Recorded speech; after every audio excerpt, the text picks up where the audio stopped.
I'm Bridget Condon with NFL Network Now on the Westwood One Radio Network. The 2024 NFL schedule has been released, and it features several groundbreaking events, including your first ever opportunity to Netflix and chill with some NFL games on Christmas Day. The streamer will air 2 games on Wednesday, December 25th, starting with the defending champion Chiefs visiting the Steelers. Then Christmas night, it's a playoff rematch as the Ravens and Texans battle in Houston. Add in a Black Friday showdown with the Raiders, and the Chiefs will be the first NFL team to play on 6 different days during a season since 1927. We also know the full European slate of games starting in Week 5 when the Vikings and Jets play in London. The Jags will then play back-to-back games in England, first against the Bears in Week 6, then the Patriots in Week 7. Finally, in Week 10, it's Germany's turn as the Giants and Panthers battle in Munich. For the complete list of every game from every week, check out NFL.com. This has been NFL Network Now on the Westwood One Radio Network. Without the ones like you, who work tirelessly to keep things running, everything would suddenly stop. Hospitals, factories, schools, and power plants, they all depend on you. No matter the weather, emergency, or time of day, you're the ones who get it done. At Grainger, we're here for you with professional-grade industrial supplies. Count on real-time product availability and fast delivery. Call, clickgrainger.com, or just stop by. Grainger, for the ones who get it done. The 2024 NFL schedule, powered by AWS, has been released, and single game tickets are on sale now. That's every epic showdown, every classic rivalry, every primetime game. 17 games for all 32 teams. Visit NFL.com/tickets to purchase tickets today. The NFL Ticket Network, including Ticketmaster, SeatGeek, and Sports Illustrated Tickets, are the official marketplaces for NFL tickets.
What's going on? Good morning. From the 104.5 The Zone Studios, I am Robert Walsh. Full NFL schedule out. Let's take a look at the Titans as they open the year on the road in Chicago, being the first test for rookie quarterback Caleb Williams, then making their home debut the following week against Aaron Rodgers and the Jets. A single primetime game in Week 4, Monday Night Football against the Miami Dolphins. And an interesting note, as the Titans finish the season with 3 games against all 3 of their division opponents. In the NBA, Celtics punched their tickets to the Eastern Conference Finals, putting the injured Cavs out of their misery 113-98. The winner faces the winner of the Knicks and Pacers series. The Mavs win a pivotal Game 5, 104-92, to send Game 6 back to Dallas, where they will try to punch their ticket to the Western Conference Finals. The Nuggets can finish their series off tonight on the road in Minnesota, but if the Timberwolves can force a Game 7 series, goes back to Denver. For all your foundation repair and waterproofing needs, visit USSTN.com. Breaking news at once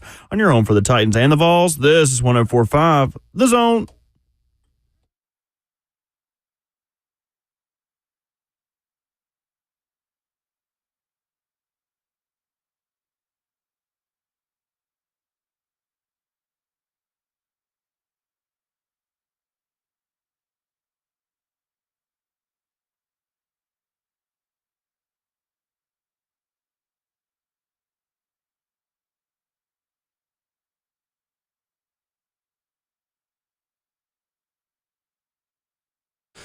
Thursday morning on Ramon, Kayla, and Will is off and running. RKW brewed up by 8th and Roast. The 2024 NFL schedule is here. All 17 opponents, 18 weeks, the early bye. We've got it all broken down for you this morning right here on Ramon, Kayla, and Will. The Titans get one primetime game, but they get some advantages as well over their opponents in 2024. Kayla Anderson, Robert Walsh, Will Bowling with you. Ramon Foster with the morning off. 615-737-1045. How you jump in? We got the schedule. Good morning. Ooh-wee. We're ready to go. And you know how many advertisements I've heard about get your tickets, plan your trips for what you want to see this year. I've heard that about 8 times this morning already when hopping in the car, but that is the time of year. It was exciting last night seeing the schedule come out. And like you mentioned, we're going to get all into it this morning, but definitely some good things I saw on the schedule. In terms of a first-year coach, too, first-year head coach. I think he probably likes a lot of things about this schedule. And then there's clearly some things that even Jeffrey Simmons liked to tweet out yesterday. Not too hot about the bye week coming early in week 5. But again, we'll get into all of it. And I also was going through the internet last night trying to find all the schedule release videos from the teams. I got through about half of them. Yeah. Who's stuck out so far? It is as a good one or a bad one? Yeah, so I'll start with the Titans because I think, some people are mad because they did the same thing that they did in terms of going to Broadway. But in my eyes, you can't really go wrong when you go down to Broadway and ask random people about NFL teams because the answers they give you are always going to be hilarious. And even if they think they know the team, like the Joe Burrow one with her thinking it was the right Bears. Off the top. I thought that was great. I'm like, you really don't even know what a team is. Because not even a little bit. No clue what the mascot is. And then I thought it was fun. I thought it was funny. I thought there were some good lines in there. I liked Atlanta's. I thought the streets of Atlanta was kind of cool. I know the graphics were like old school, but I think that was the point of it.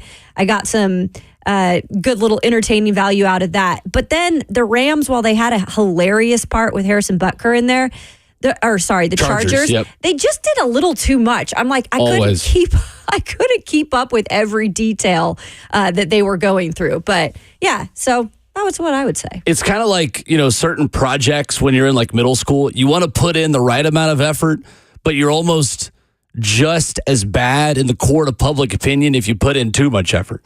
Like there is a middle ground between trying very hard with your schedule release video and trying way too little. I feel like the Titans have threaded that needle now perfectly because any of us could go on Broadway and just be like, what logo do you think this is? And in theory, like we could all do it, but it's the weaving that together into something that's entertaining that I feel like they crushed it again. I mean, the fact that they were able to spin off the same idea but do it in a fresh way because some people knew the teams but would just take shots at them. And the fact that neither people they talked to about the Jags knew who the Jags were. Exactly. Was absolutely perfect. That was great. And I think the Kirk Cousins, that had me rolling because not only do they play the Minnesota Vikings, the Titans play them, and the Washington Commanders. And the guy said for both of those, should have let go Kirk Cousins. Literally. I was rolling on that one. Yeah, I in my deliriousness, my delirium last night, I thought they had just messed up. I was like, oh, wait, why is there? Oh, okay, yep. I know, because you were like going on a couple hours of sleep. Will doing solo broadcasts last night for, of course, Nashville SC in Toronto. Yeah, got a 2-0 win. Yeah. So I guess I'm just going to have to keep doing this because it worked. They won. So good luck. It did that last night, putting together, all the notes for the show and Uber Eatsing food and all of these things. But it was interesting to watch for sure. I know that the Chargers did a Sims thing. I think a Sims was a little after my time. It was definitely after. Before my time. It was after my time. Yeah. Yeah. It was right in between us. It was right in my time. I was going to say, you were probably a Sims guy, weren't you? And I don't know. It just missed. You guys know I'm not a fan of the Chargers. They're the theater kids of NFL social media teams, always doing too much, always thinking that they're better than everyone else. Even in the tweet the tweet of, did we do something big? And it spells out no, but it's full of yeses. Like, just give us a regular video. And then to your credit, or to your point about teams doing too little, the Texans and the Chiefs showing up in the same dress on prom night. They both put out ASMR crushing videos. Yep. And, that's just so tough that y'all's teams are just the most unoriginal social media teams. Oh, we won a Super Bowl. We're just going to put this out because we really don't care. You guys are going to watch it anyway. Oh, we've got CJ Stroud. We really don't care what we do. You guys are going to watch it anyway. It showed. Both of them were easily the worst I saw. I guess people who love to visually see things might have enjoyed the crushing of random objects and food. That's not really my cup of tea. However, somebody who did it fast, and I thought it was pretty creative, was the Miami Dolphins. I thought that was pretty funny. So what did they do? The quickest schedule release, and they had Tyreek Hill on the computer. Oh. And really quickly, it just showed like the timeline of an editing, something being edited together. And then it just had him typing, and then just went through the schedule in 1 second. Like the schedule just scrolled. Oh, wow. It was pretty funny in terms of what they were trying to do with it, creativity. The fastest team in the NFL. Yeah. And for the Atlanta one, I think they were trying to play off NFL Street, which was an old video game where that one fell in my time. It was very good. It was very well. I liked it. Yeah, I enjoyed the schedule really. As long as the Chargers just they need to just bury themselves. Like, come on, it's not a Marvel movie. I don't need Easter eggs in a schedule. Make it simple. What are we doing? New England's was too long too. They featured Julian Edelman and Gronkowski. Back when they used to have good players. Exactly. So they're having to go backwards. Yeah, of course. Exactly. Of course. We got a tweet at Ramon Kayla Will where you can interact with the show. One tweeter says the Bengals video is trash. So I guess they had mascots playing kids. Like the way that now everyone at halftime of games will have a team of mascots play a team of children and the mascots just destroy them. That is, I guess, what they did. But I don't know. I think they overly dramatized it as well. Some hit, some miss. Most definitely. It is definitely one of those things. Bert was the first one to really tell me this that I've ever heard last year. The fact that the Chargers, by putting the most effort into it, are always doing too much. And I feel like that was the case again last night. If I need to be, if I like even 3 things into that, I'm like, what week is this? I know. What are we doing here? The details. We don't need them all like that. Literally. Jeez. 615-737-1045 is our number. Coach Dave McGinnis stopping by at 7:20 this morning. Mike Clay at 8:20. We can take your phone calls all morning long on your favorite and least favorite parts of the 2024 NFL schedule. We have to start, though, with the fact that one morning after Robert Walsh ends the show, just going after Ramon for having a Steelers Christmas game, we learned hours after the show ends yesterday that Robert Walsh's Baltimore Ravens will also be playing on Christmas. And you will be playing the Houston Texans, of all teams. They got hosed. Not to mention, on 2 separate occasions, the Ravens have to play 2 or more games in less than 10 days' time. In that stretch of games, they come off their bye to play the Giants, and then 6 days later play the Steelers, and then 3 days later play the Texans. It is also the first time in NFL history a team has been asked to go on the road on Christmas Day 2 years in a row. Just what are we doing here? They already played 10 teams that were in the playoffs last year. The Ravens actually do lead in net rest over time. I believe that has to do with that's a thing.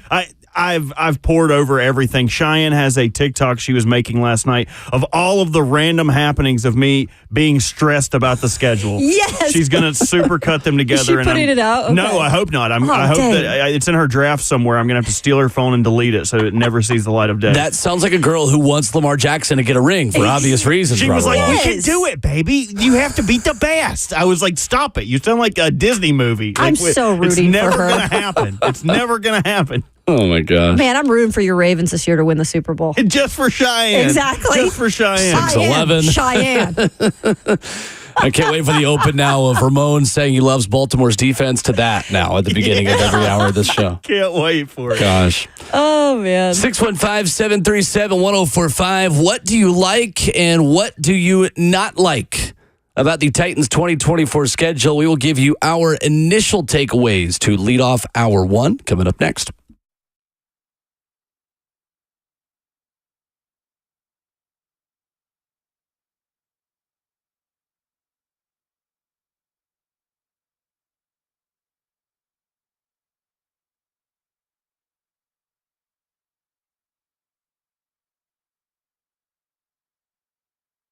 It's Ramon Foster here for Hiller Plumbing, Heating, Cooling, and Electrical. Telling you, if you need anything done around your house in those categories, reach out to the folks that I trust at happyhiller.com, okay? And the thing about them coming to your house is you will not have to wait all day for them, okay, and feel like you've wasted your day. When you call Hiller, you don't have to camp out. They will send you a text message, an email, and even give you a call if the time changes way ahead of time to let you know, hey, look, our tech has changed, or hey, he's moved up. He or she have moved up. But also at Hiller, you can be a happy camper this month with 0 interest financing for 24 months on select HVAC systems, generators, or tankless water heaters. Or take advantage of Hiller's $99 drain cleaning special that's going on right now. So right now, as the summer hits, man, go ahead and take care of your home systems before the peak summer temperatures hit. And y'all know it gets hot here in Tennessee with the rain and everything else. We've experienced everything. If you need anything done around your house, visit happyhiller.com today for details.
Thursday morning on our mode, Kayla and Will, RKW brewed up by 8th and Roast. We've got the 2024 NFL schedule. We react with you all morning long on the phone lines at 615-737-1045. In the FNM Bank chat, Facebook Live, YouTube, Twitter, or Twitch on the 1045 The Zone TV channel. Twitch, please. Yeah. Thank you so much. No like competition this morning. I can just walk up to it. You can run a time trial today. You don't have to race anybody but yourself. Yeah, I might just wait multiple segments to do it. Like if you do it at the top of the hour next hour, I might just crank it out at 8:20. Who knows? Like how you say The Zone. Yep, I might drag it out. Same thing. Just like Love that. I like it. What do we like about the Titans schedule? Kayla, what was your initial reaction to the schedule last night? Yeah, initial reaction was looks pretty good. And I know that there are some things that people don't like. I know the one primetime game, which I believe you guessed would be one primetime game, that has some people irked. But then again, that's the whole national conversation that we had yesterday, too. Sometimes I guess you got to earn that right to have more than one or two primetime games. And we can come back to that. Oh, by the way, Carolina has none. So you could be Carolina. That's right. But I do like Will in terms of just, I think, the consistency of the schedule. And I start by saying with a new head coach in Brian Callahan, you've got a schedule that pretty much you're going to be playing noon games. And you've got that primetime one at Miami. That's early on Monday. That's September 30th. That's a 6:30 p.m. start. And then you've got one in there that is at LA Chargers. Obviously, that's a 3:05 start. Other than that, you've got consistency through the lineup in terms of your start times, getting your team ready, getting in a routine of things. I also like that this year, I've seen in the past, at least in the last 8 years when I've been covering the team, there's been a lot of clumping of your AFC South opponents. And this year, I see that's a little more spread out, which I enjoy. I know that Indianapolis is the first one on there, and then you don't see them again till the end of the regular season, pretty much in December. And then the same thing with Houston. There's been a lot of times in the past couple of years, we've seen Houston either back-to-back or within 3 weeks of each other. Yep. This year spread out again. I really liked that, just spreading out of the division opponents. And then I would say for the on the road games that we were worried about in terms of climate, for the most part, I think they're going to be good because most of those really cold cities, Chicago, Buffalo, and the hot one in Miami, it might be a little hot there at the end of September. The only one you really worry about is Washington being a little chilly December 1st. Right. But other than that, I like where all of that stuff laid to. So overall, Will, I just like the consistency of things and how it's laid out. Yeah, the first 4 weeks, you get a lot of those cold weather teams out of the way. At Chicago, of course, the Jets are at home. Green Bay is at home, so no concerns there. And then at Miami, I think the positive of having the Dolphins that early when it is so hot is that it's at night, right? You don't have the sun beating down on you on the famous away sideline that is just directly in sunlight in Fort Lauderdale down there week 4. The week 5 bye week. I know Jeffrey Simmons took to Twitter not liking this. Is that the biggest negative in this schedule, how early the bye week is? Yeah, so I think for the terms of a player, it probably is. I mean, when you hear that kind of coming from or see him reiterating the fact he's not too happy about that, that's probably more of a player's thing. Like as a fan, you probably don't look at that and say, dang, man, I hate it that it's week 5, that the bye week's coming. But for players in terms of how they rest and when they look towards the rest of the season and that bye week, it is, now I'm even looking at it visually, and it is really early. And I think for them, in terms of rest and recovery of your body, you start looking down here once you hit December and you've just got, some AFC South games in there, Cincinnati's in there, and that's a long time without any rest. So I think it is actually a little bit of an issue, but that's part of the strength and conditioning, the new staff that's here. Sure. At least they know what it is now and they can prepare these guys and their bodies for, what's to come. I know last night on A to Z Sports Primetime, Buck Rising was very negative Maybe that was just the headline to try to get me to watch it. I didn't take the bait. Robert Walsh, you were on that digital stream with Buck last night. What other negatives do you have? The one negative for me is outside of Caleb Williams, the Titans play 4 rookie quarterbacks, at least on the schedule, right? If you're looking at it on paper, right now they would play 4. Outside of Caleb Williams, who you see week 1, you see the rest of these in the middle of the season, in the later parts of the season. If you're going to play rookie quarterbacks, I would like to play them early so they can make mistakes against teams like you. Last year, you saw C.J. Stroud open up against the Baltimore Ravens. If the Titans were going to catch these rookie quarterbacks, I would have liked them to catch them in September and October, not in November, December. But that's splitting hairs at this point. If you're going to look at things like that, I think that could be a negative, though. Maybe they get their footing. Maybe they figure things out at that point in the season. That's going to be tough. But I don't want to get to the positives yet, but there are some positives in this schedule as well. So quickly on that, just kind of on the negative side of things, Warren Sharp did make note of that in terms of playing rookie quarterbacks in week 1 through 5. And I thought this was interesting because, as you mentioned, this is a positive when it comes to playing Caleb Williams. The other one's not so much. So the Jets specifically play 3 straight rookie quarterbacks before week 5 is over. So they have got a home game against Drake May in New England, a home game against Denver and Bo Nix, and then a week 5 game in London against Minnesota, the Jets do, in J.J. McCarthy. In the last decade, from weeks 1 through 5, rookie quarterbacks are 36 and 76.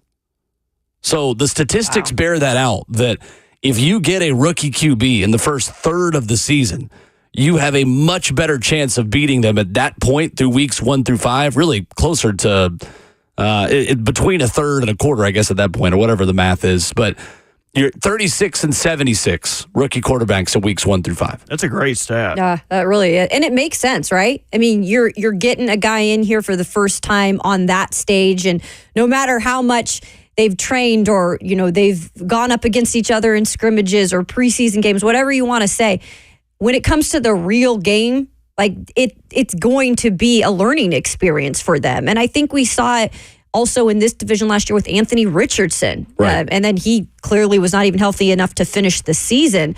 So it's a stat that makes complete sense. And man, I guess Aaron Rodgers and those Jets definitely lucked out in that category. And I think the challenge of playing the Jets in week 2 is you're going to get as healthy of a Rodgers as you will maybe see in the season. And for me, that's the negative. The Titans play 6 total games against 5 playoff teams from last season. All 4 games before the bye week are against teams that everyone is expecting to make the playoffs. Chicago, people have penciled into a playoff spot in the NFC North. The Jets with Aaron Rodgers are seen as NFC contenders. Green Bay, I don't have to tell you how much of a contender they are. And, of course, Miami in the postseason last year, losing in negative whatever degrees in Kansas City.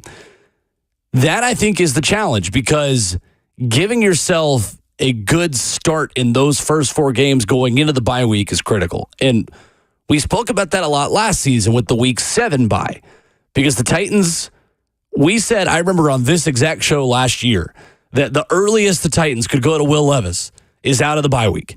Earliest possible time, if things go totally wrong. And guess what? Things went totally wrong. And Ryan Tannehill got hurt in London. And you come out of that, you play Atlanta, and look, here's Will Levis getting his first career start at that point. The Titans have to avoid that kind of start again, because that really set the tone for the way the rest of the season went. And at that point, it's a rookie quarterback. You're trying to scratch and claw and piece something together. Obviously, you don't have any divisional games before that point this season, but whatever you are feeling going into that week 5 bye and coming out of it is critical, because I think that sets the tone for the entire season. Yeah, and you come out of that bye and you're playing, boom, Indianapolis, right? The start of AFC South play right there. And you look at last year compared to this year in terms of making decisions. Clearly, you had a guy in Ryan Tannehill who was a veteran last year, who you knew was going to start for the most part. And while you didn't really know what was behind him in terms of who was going to be, the guy that was going to have to step in if he went down, we all figured that out. It all played itself out.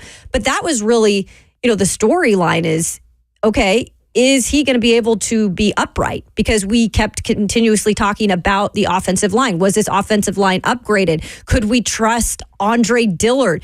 And that was all stuff in the first few weeks before the bye we said has to come together, and it could get tricky because we didn't know.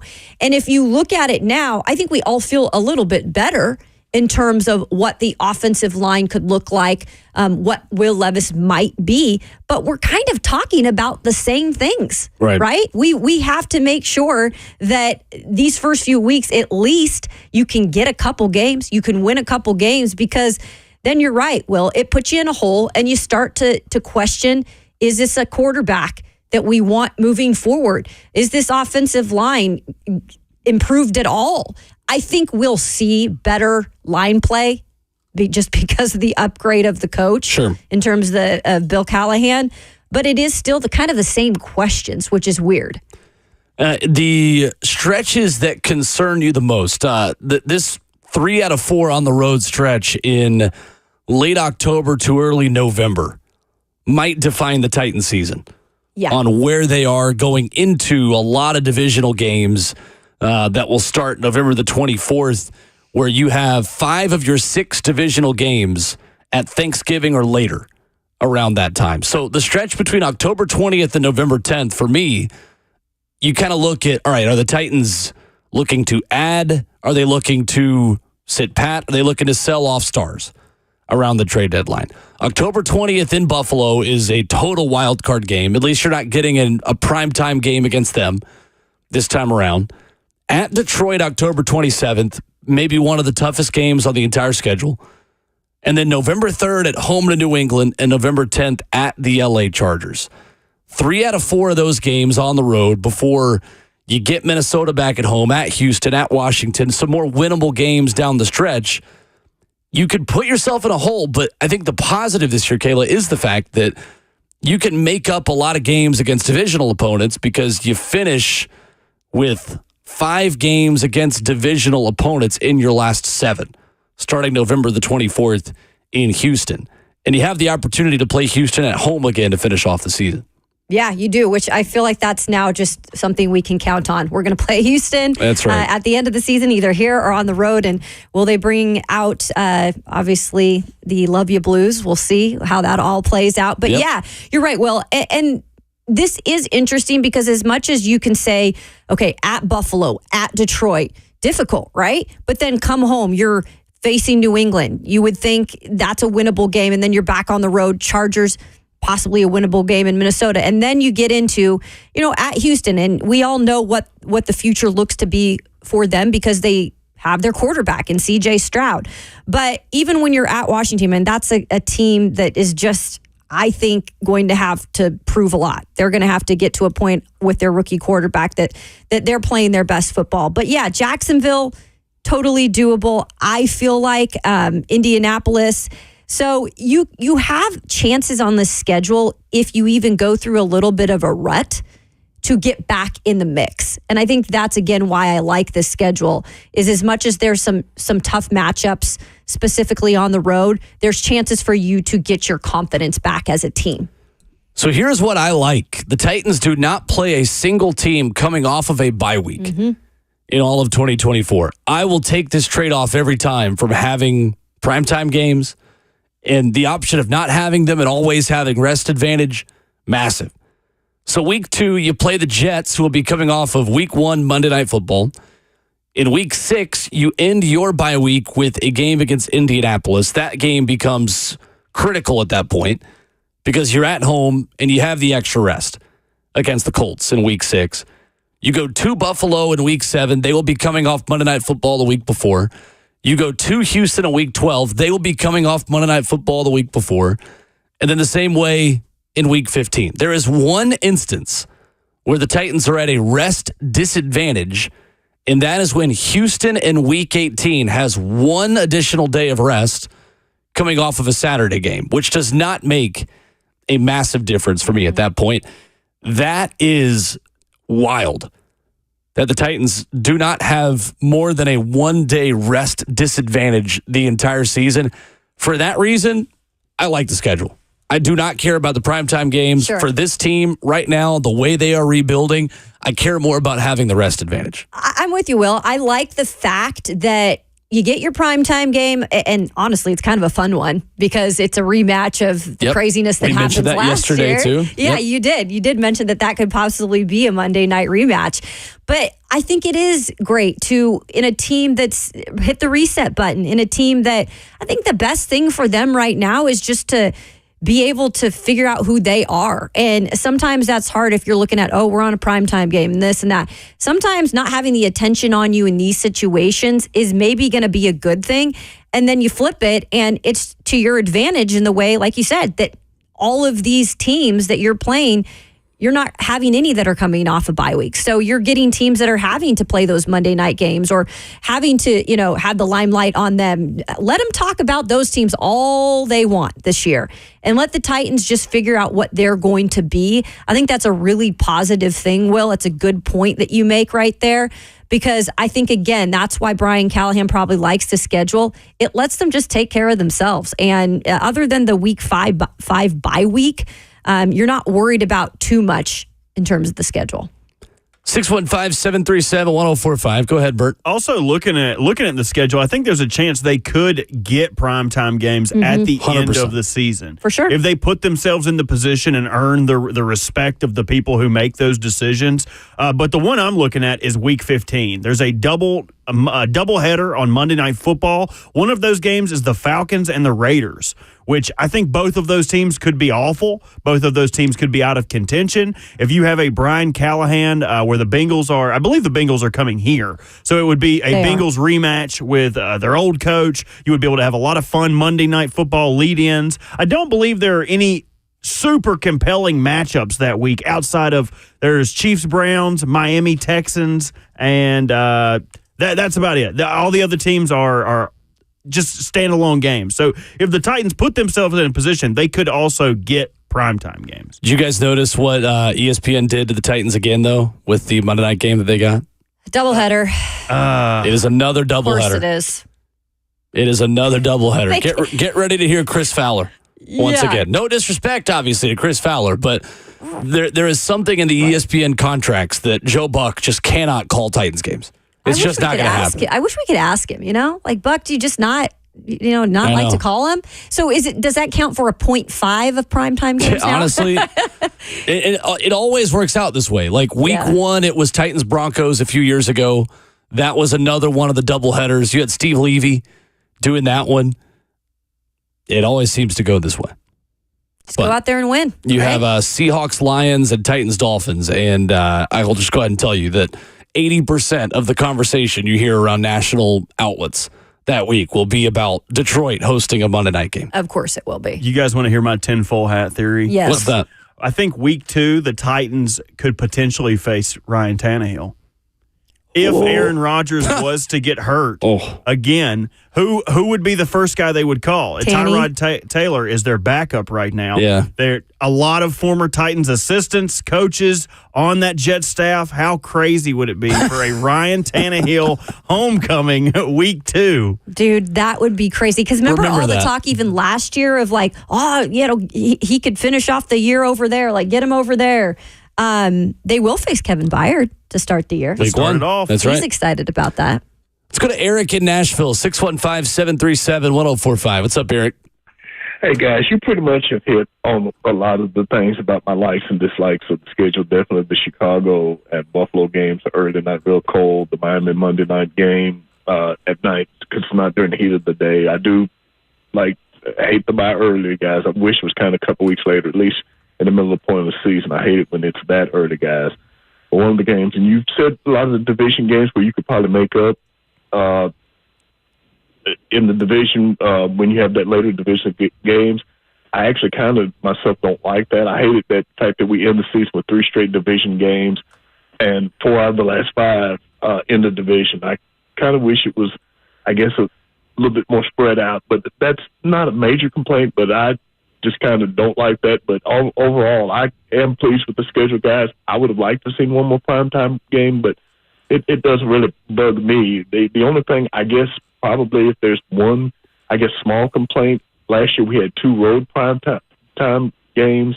We've got 1 road primetime this year. I would love to see at least one primetime game at home, because we haven't had home primetime game in the last couple of years. I think the last time we did that, I guess, was when we played the Cowboys or something like that. So I would love to see that, but it is what it is, guys. And like I said, all the 1 o'clock games, so that helps too with this team and with all the issues we've had. So that's not much of a change, but we'll see what happens. Guys, y'all take care, and we'll talk to you soon. Thank you, Eric.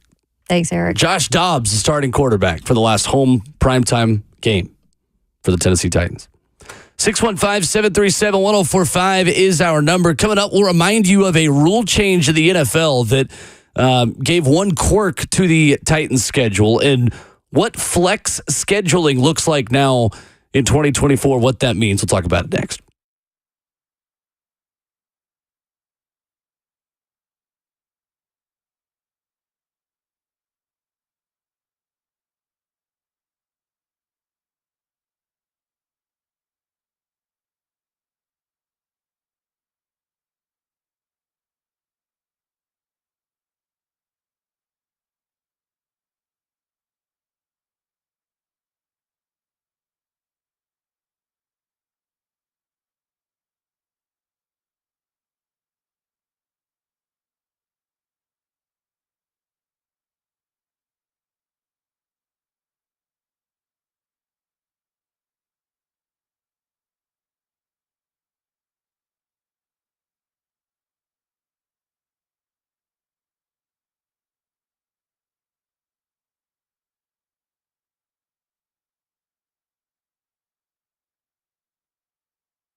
So as the NFL schedule comes out, there is a lesson to remind everyone of as it pertains to primetime games in the NFL. It's RKW, Ramon, Kayla, and Will, brewed up by 8th and Roast. Ramon out this morning. Kayla Anderson, Will Bowling hanging out with you. So in the regular season, flexible scheduling for Sunday night may be used twice between weeks 5 through 10, and at the NFL's discretion during weeks 11 to 17. So for Monday night, at the NFL's discretion between weeks 12 through 17, and for Thursday night football, it may be used up to twice between weeks 13 to 17. So in weeks of the season eligible for flexible scheduling, the games listed for the Sunday, Monday, and Thursday night window in primetime originally are tentative and subject to change. It is easier than ever to move bad matchups out of primetime. And I think that's the lesson, Caleb, people have to remind themselves of. If the Titans are good, they will get more primetime games down the stretch without a doubt from about weeks 11 through 17. That's the beauty of the NFL because anything can happen. And, it goes back to the New York Jets last year. And look, they're getting all the love again because Aaron Rodgers is back. But it's a situation where I think they had a ton of primetime games last year. And when Aaron Rodgers got hurt 4 snaps into the season, it was crazy like how quickly their season just changed. I mean, nobody wanted to watch the New York Jets. No. It was garbage. It was garbage football. And in the case of the Titans, you're right. They probably are going to have to really earn it if they're going to get another primetime game later on in the season. And I do think it's one of the ones that I thought maybe they'd get a primetime game to start the season.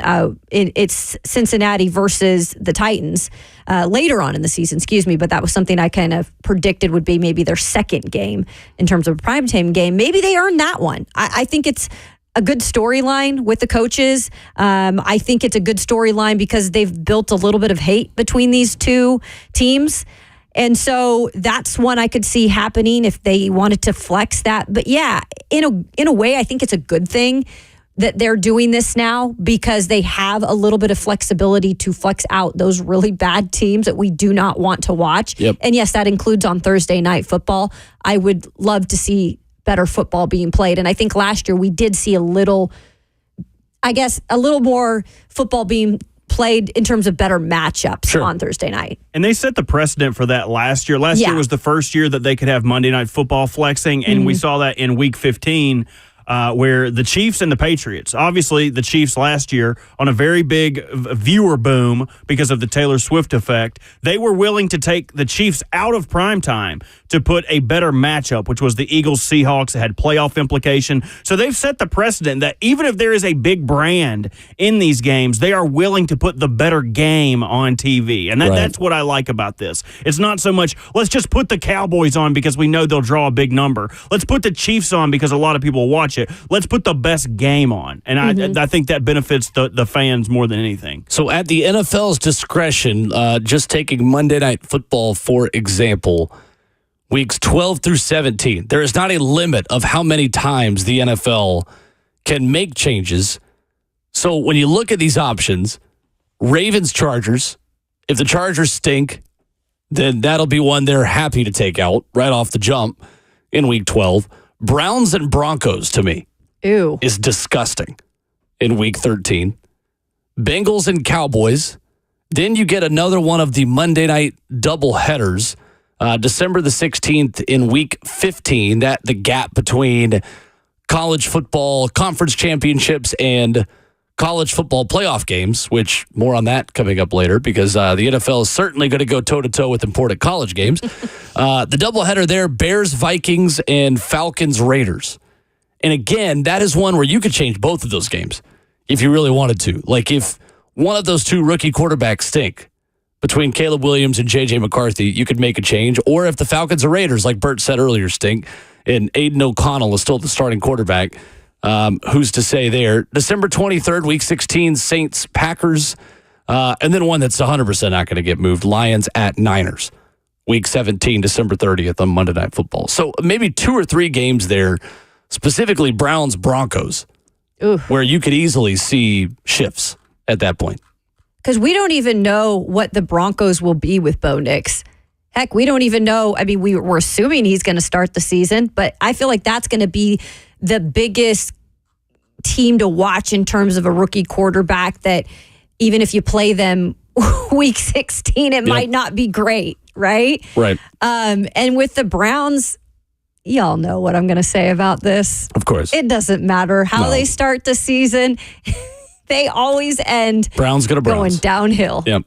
Skid marks. The thing is, if you got that Monday night game, let's say December 15th at home to Cincinnati, right? Like, this is what Titans fans have to decide. Would you rather have Falcons and Raiders flexed out for you to play the Bengals in primetime and then have a short week before you go to Indy? I don't. I would rather just play Cincinnati at noon on Sunday and have a full week to prepare for the Indianapolis Colts away from home. That's just me. I could be in the minority on that, but I would rather have a full week in one of your most important games of the season going into the final 3 weeks where you have 3 divisional opponents and 2 of them are on the road. We'll see. Yeah, and it all depends, too, on what Indy is at that point. Of course. Because even they may be a crap team at that point, and that short week doesn't matter, and you can still get your primetime fix with Cincinnati and Titans, and having that short week. What I will say, Will, is last year that schedule was crazy in terms of Thursday night games and a Saturday. Like, there was a lot of really weird times in between in terms of getting ready in short weeks last year. And again, the injuries that always occurred on this team. So I just think you look at this and you're like, oh man, just to have a regular schedule, it looks like, even if you don't play those Thursday games in prime time or Monday games as much as you want, at least you're getting some sort of consistency where these short weeks of preparation, you're not seeing as much. Into hour number 2, when we come back, 615-737-1045. We asked on Twitter about how you feel about the Titans schedule. Like it, don't like it, or don't care, just win. I think, specifically surprised on some of the results in that. We'll talk about that next right here on RKW.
What's going on? 7:02. Good morning. Happy Thursday from the 104.5 The Zone studios. I'm Robert Walsh. Full NFL schedule is out. Plenty of great matchups.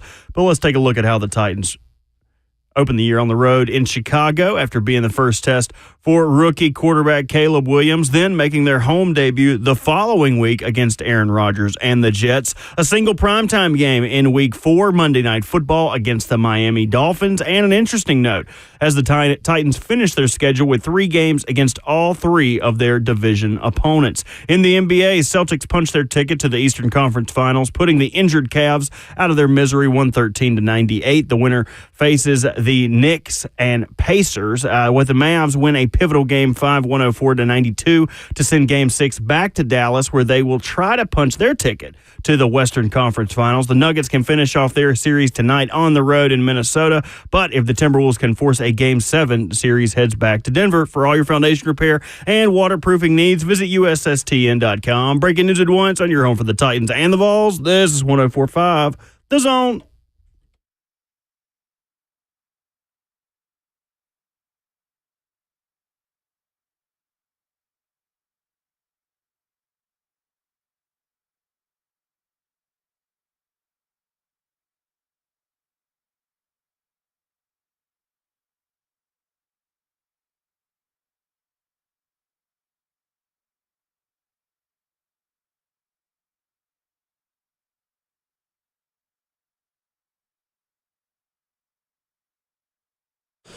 RKW brewed up by 8th and Roast as we roll into our number 2 on 104.5 The Zone. Coach Mack in 15 minutes. Your phone calls throughout the morning, 615-737-1045. Streaming live, Facebook Live, YouTube, Twitter, or Twitch. That is where you watch the show and join in the F&M Bank chat. On Twitter, at Ramon Kayla Will, where you can vote on the schedule release reaction poll. Our question of the day, how do we feel about the Titans schedule? The options are like it, and don't care, just win. And 70% of you don't care, you just want to win. Fair enough. There you go. That's an okay attitude to have there. Absolutely. And pretty split between like it and don't like it, 14.5% to 15.5%. I wonder if the don't like it part is mostly because of that bye week and the primetime stuff. I think that's the biggest things that I have heard from fans. All of y'all out there on social media is, and the primetime I think is kind of winning just because personally they feel a little bit attacked. Sure. One question I had for Titans schedule logistics people, because uniform choices are made before the season starts. And when you wear certain jerseys, it's not like you could wait until week 12 and say, all right, the Titans are in good shape. Maybe the Texans aren't as good as we thought. We can afford to wear the throwback jerseys against Houston again in Week 18. If you are the Tennessee Titans and you put together the uniform designations preseason, do you double down and try to get revenge on Houston in the Love You Blue Oilers jerseys in Week 18 against the Texans? So that is at home, obviously, against Houston. I say you got to do it.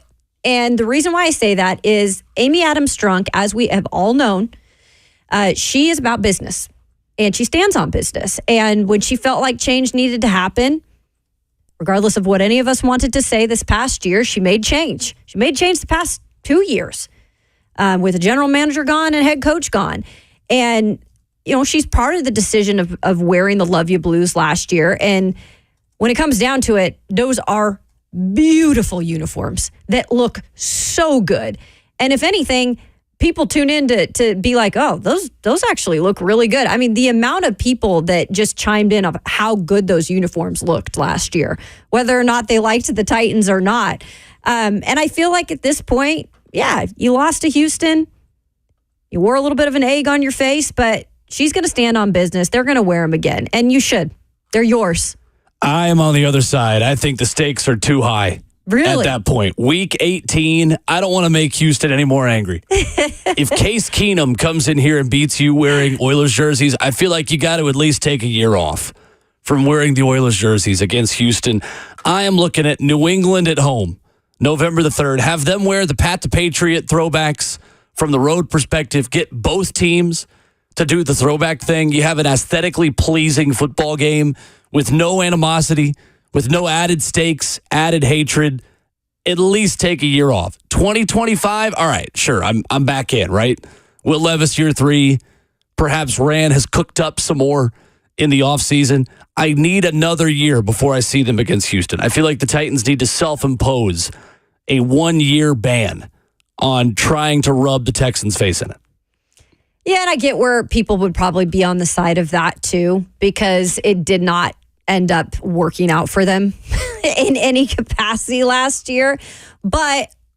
And they probably won't. They probably won't wear them against Houston. But I'm just one of those people that I'm like, I don't want to just back down just because they did it last year. This is a brand new team, brand new staff, brand new players.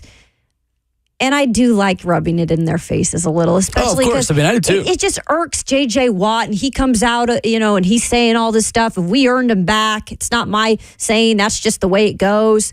So I kind of just want to do it just to pinch him even more, just to poke him even more. You also run the risk of every time you wear these uniforms, you lose. People thinking they're cursed and no one wanting you to wear them. We ran into this with my college team, ECU, where they have these beautiful white jerseys accented by purple letters. They look awesome. But every time they wear them, they get dogged out by Navy or USF, and nobody wants them to wear them. I don't think you want the Titans to run the risk of the coolest uniforms that they've had, probably one of the top 5 coolest uniforms in the league, for people to believe they're cursed. Right. I would like them to get a win, schedule a cupcake, get App State in here, let Tennessee run wild over them, whatever they got to do. Do not get your ass kicked wearing those uniforms. That is how Tennessee fans were with the Smoky Grays for a long time. I do remember that. Because it was always against Florida or Georgia, and they always lost every time. Tennessee wore them against Austin Peay last year. That game actually didn't go that well, but I mean, the same with Checker Neyland, right? Like it was Checker Neyland, the first ever Checker Neyland game, I believe, was a 10-9 loss to Treon Harris at quarterback for Florida, and Will Muschamp, the head coach. So I get it. I think the best case scenario would be last year you asked Miami if you could wear them on the road, and they said no. You try to make that ask again, and you do a road Oilers jersey this year instead of just a home one, and you get a white Oilers jersey to wear at Miami September 30th. That would be plan A. That would look so good next to their seafoam green stuff. 100%. Yeah, it would. And plus, you just have the national audience. And I'm telling you, I might be tripping here, but just being able to see those in person, I am in love with those freaking throwbacks. Yeah, they're great. They just look, you can be Devondre Sweat and you can look like a Superman and a model in those things. They look so good. It doesn't matter who you are. I'm still a big fan of the idea many people have had that every Thursday night game should be a throwback Thursday. And every team should wear their throwbacks on Thursday night football. It would make ugly NFL games look a little bit cooler. Like you have old school jerseys every time. You could have Kelly Green Eagles against Pat the Patriot. You could have the old school Buccaneers creamsicle jerseys against the old Falcons look and their old black helmets. Like Thursday night football, to me, being throwback Thursdays, I think would be cool. That's that would be cool. Really Come cool. on, Will. What are you doing, dude? Every once in a while, you'll have a good idea, man. I don't think it's not my idea originally. Patent that. Well, they tried to do the color rush, and those all sucked for the most part. Wasn't, it was 100%. Technicolor teams. Give us some good stuff. I like the throwback Thursday idea. It makes too much sense for them to actually do it, but of course, I'm a big fan. Let's go to Nick on the Titans schedule, 615-737-1045. What's up, Nick? Good morning, guys. How y'all doing? Great. Hey, Nick. So, of course, every time I call in, I'm Nick, the Niners fan. But I do like the Titans. That's right. I'll throw that out there. So, over the years, when I was in junior high, I figured out, we play the Titans once every 4 years, and it alternates home games. So, I've been waiting for the Niners to play Titans in preseason. And last night, I seen that schedule. You talk about me clapping and hollering at Sonic drive-through, everybody looking at me. Yeah. But also... my baby mama, she's a Bills fan. And we're pushing out 2 twins in November, and I hope I get to watch them play Sunday night football against the Bills. Love Congratulations. it. Thank you, Nick. I love how he said, we're pushing out. Now, Nick. Well, the good thing is, Nick, if we're going to be technical, she putting out. Unless modern science makes major breakthroughs in the next few months. The trouble is they have 3 teams, though. He has the 49ers, the Titans, and she's a Bills fan, but only 2 kids. And the Minnesota Twins. Oh, my God, right? I mean, that's a household of confusion. What are we doing? By the way, Nick was just as excited about the Niners coming here preseason. The Seahawks, I thought that was crazy that they're coming all the way here for a preseason game. Yeah, Niners, Seahawks at home, and then in New Orleans, the 3 preseason games for the Titans. What I like about that, I think the Niners, obviously the Rand Carthon tie there, and the Seahawks, if they're going to come all this way, I think we're going to see some joint scrimmage stuff or just some joint practices. Maybe. Just because they'll probably come a little early. Good competition, too, because both those teams are deep. You're going to get a good trial by fire before the regular season gets Mike McDonald, head coach in Seattle, going up against his former coach that he worked with in Denard Wilson. That's right. For the Titans on the defensive side. Yeah, preseason Seahawks, Niners, and Saints. And we do not know times, obviously, for those yet, but... Niners, then Seahawks, then Saints. You get the extra home game in the 3 preseason since you have the extra road game in the regular season schedule itself. I'm still shook that a guy just called in and said, my baby mama, who is a Bills fan. Just throwing that out there. And we're pushing out. That's right. That's right. That was the best. I love it. Coming up, Coach David Geddes will join us. He followed Bill Callahan around at practice. I'm interested to see what he learned from the new Titans offensive line coach at Titans rookie minicamp. Coach Mack is next.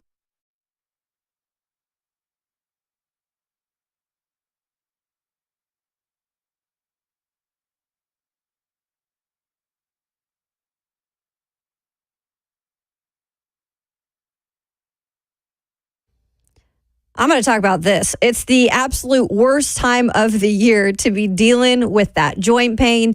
You can't do the outdoor stuff that you love to do, whether that be hiking or biking or just playing with the kiddos. Hey, it's Kayla Anderson, and you don't have to go through those summer months missing out on life. You can call QC Kinetics now and find out how they can use biologics from your own body to give new life to your achy joints. QC's regenerative medicine protocols can restore, they can repair that damaged tissue, and you don't have to go through surgery. You don't need steroids, no drugs, and no downtime. This is the future of medicine, and tens of thousands of QC Kinetics patients would agree.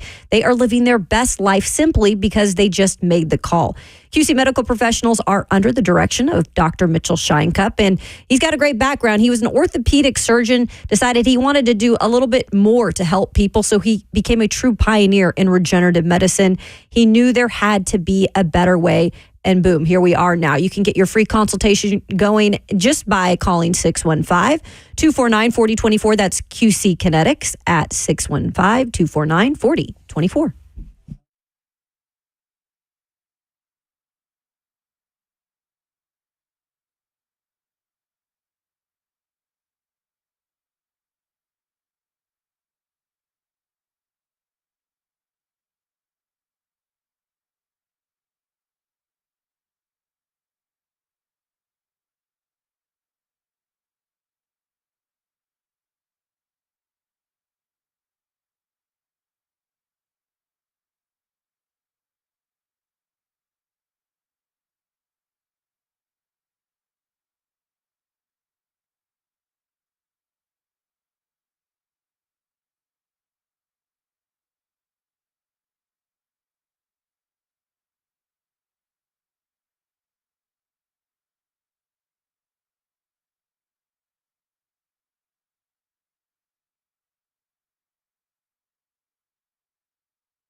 Thursday morning on our mode, Kayla and Will is brewed up by 8th and Roast. And when you hear this music, you know it is time to talk to Titans Radio's head coach. Coach Dave McGinnis, brought to you by Two Rivers Ford, the South's most trusted Ford dealer. Two Rivers Ford. With Kayla Anderson, I'm Will Bowling. Ramon with the morning off. Coach Mack on the phones. What's up, Coach? How are you? Well, Kayla, I'm doing good. You guys are good? We're good, Coach. We are great. All right. Isn't it amazing how much of an event the NFL schedule release now and how this league continues to just make everything an event? Not surprising, is it?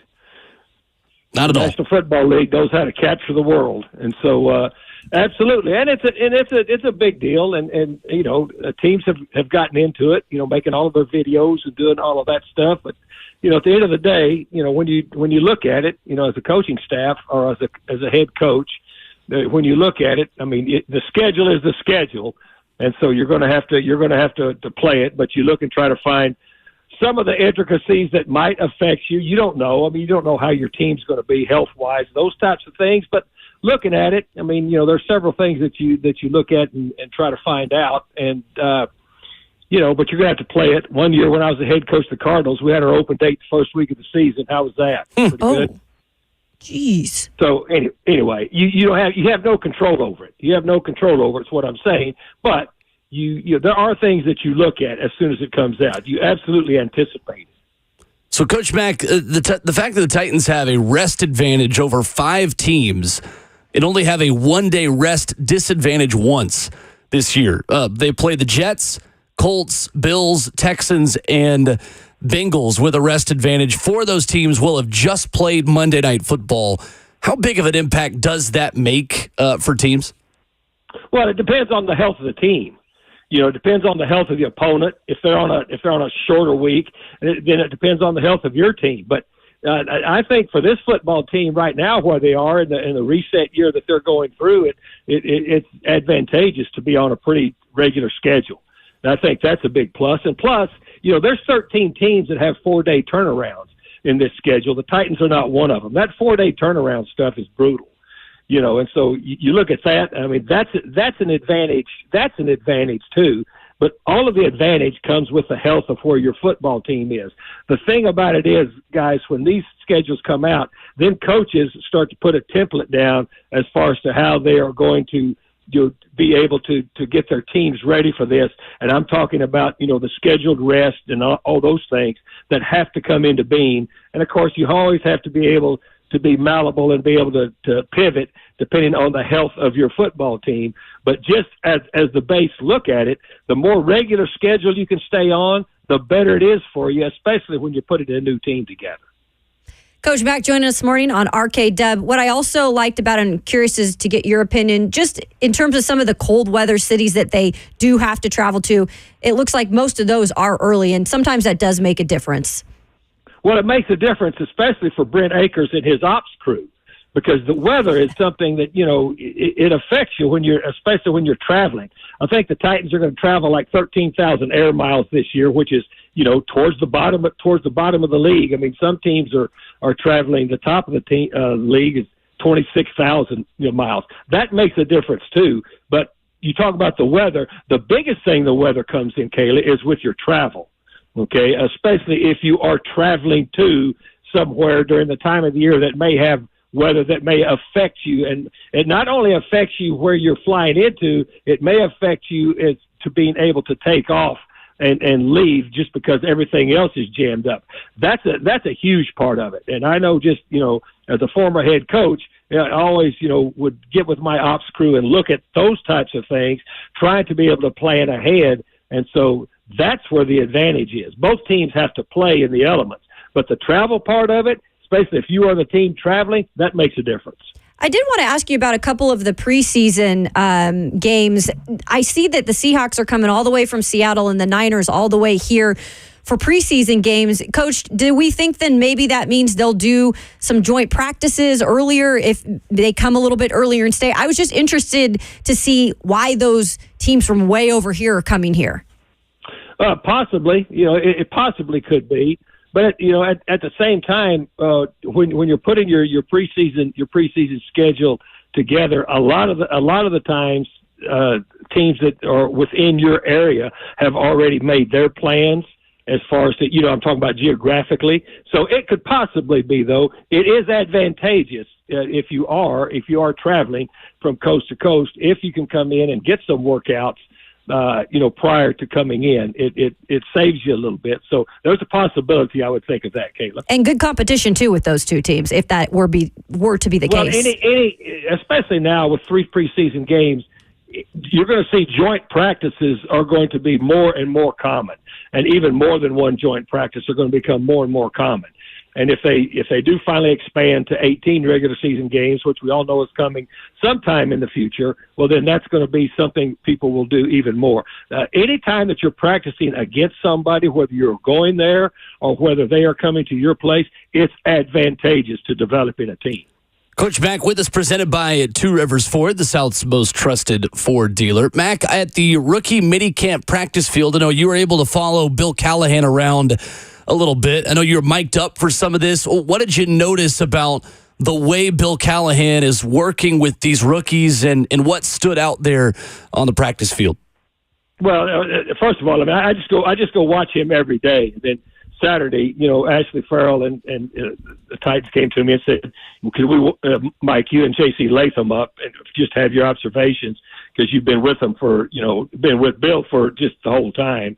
And then I said, absolutely. Well, what I see, though, look, you got a very detailed coach that is very, very not only detailed, but he's very adamant about the way that he does things. And the technique is something those guys, they've got 40 minutes right now of individual, and they are learning techniques to the minute degree that they've never even experienced before. Even veterans going through what they're going through with him, and the consistency and the progressive teaching that he does with those techniques. I mean, I'm just, as a lifetime coach, I love watching because you can just see those are the techniques that he will continue to work on throughout the season. But those are things that will improve guys. Watching the rookies, when they had me mic'd up, and I really like the fact that, and really these rookies are in kind of the same spot that these veterans were a couple of weeks ago because they've never been exposed to how Bill Callahan is going to coach and teach the offensive line. And so it's new to all of them. But to watch the rookies improve from day 1 to day 2 of doing it, I was pretty impressed with them. But here's the thing that I do like is that Bill Callahan, he challenges these guys in these techniques that he's working with. I mean, it's a challenge. It's not you're not just floating through, running through bags and doing monkey rolls. I mean, you're doing things that are going to affect how you play, but he is very precise in what he does, and he's consistent. He's constant, day after day after day. I absolutely love that. And, Coach, I saw on that video J.C. Latham blocking from his knees, working on that initial punch specifically. What is one specific thing you see Bill Callahan teaching over and over again to those guys? Well, I mean, it's all about posture, it's about meat bend, and it's about striking. It's about the level that you keep your hands. It's where you carry your hands and how you strike from the bottom up. You get all of your power and your power angles all the way from your ankles through your knees through your hips. And he works that, but he works that at a minute level as to where he starts them off, on their knees, just to be able to just to learn how to load up the punch that they have, rather than getting real tight and getting their elbows out real wide where you've got no punch. Bring them in, relax, use it like a spring to spring out. He's very precise with what he's doing. Very, very precise. It's technique wise, but it's innovative. He's got a couple of those sleds that he invented that are just, I've never seen anything like it. And I understand once I have been watching, where the advantage of it is as far as where the strike power has to come from, because that's the first thing that goes. When things start getting hot and your techniques start to crumble, that's when you start, like you've just been dumped off out in the middle of the ocean with no life preserver. Your techniques are your life preserver. He's teaching them how to use those. Yeah, Olga and Bertha definitely need their own Instagram coach. They're going to be pretty popular out on that field. When it comes to J.C. Latham, you've seen definitely more of him. We got, I think, a day to do a little bit of watching him, which was very impressive. But what have you liked from him just in terms of how he's able to soak in some of this technique and the teaching of Bill Callahan? Well, first of all, Kayla, his physical talent and just, what he is. But then, he's competitive. Just take it back to that, take it back to Olga. The first time he hit it, Olga won. Because if you don't hit this thing just right with, from strike from the bottom up and you don't stay square and you don't strike it with all the power angles, it's going to tip or it's not going to move. And then the second time when he went up there, he did it, with a lot more technique and a lot more understanding of what it took. And he took a big bite out of that thing and then started moving it further than anybody that I've ever seen move it. And then of course, you get the comments on the video from the other coaches that have used it or the people that even developed it with Bill Callahan saying, we've never seen a guy move it this fast, this far, this early. The dude's a talent, but he's also very, very competitive. Another guy that is hard to not notice on the field and getting to see him for the first time. Seeing Tavondre Sweat in person, it's like a whole nother thing. Like seeing him on film is one thing, but seeing him in person, it's like, wow. And I will say, impressive in terms of how he was able to move. And I know weight is something he's working on and he's got his nutritionist he's working with. But what initially have you seen from him that makes you feel like he is going to be a really good fit up front? Well, when you watch tape, from Texas, he's a 3-down player, and you can see the movement. Even at 360 plus pounds, the movement's impressive. He's a 3-down player at Texas, and then at the Senior Bowl, and you watch him do the same thing. It's impressive. And look, he will get his body into NFL condition, but right now, when he's going through those drills with Tracy Rocker, and Tracy Rocker's a taskmaster too, as far as technique and what they're doing, this big dude can move. Those first 2 draft picks, you talk about going out and finding bears walk on 2 legs. That's what they found out of both of those dudes. Coach Mack with us by Two Rivers Ford. It absolutely is. Coach, kind of a procedural question on the linebacker position specifically, which I know you know a thing or two about coaching linebackers. The green dot discussion with Cedric Gray. When do the Titans start to give him his first chance on the defensive practice field, calling plays? Is that something that happens in training camp, in OTAs, in a preseason game? Walk me through kind of the timeline of the way that would typically go. Well, it's a progressive thing. It's going to be progressive. First of all, he has to learn the defense. That's number one. He's got to learn the defense, and he's brand new. But that is a progressive thing that starts. But once you get to training camp, then you use the communication system in training camp, and you'll put it on several people, during training camp, and just so they get used to it to see it. But first of all, he's got to learn the defense. All right, and that that's going to be a progressive thing that comes with time.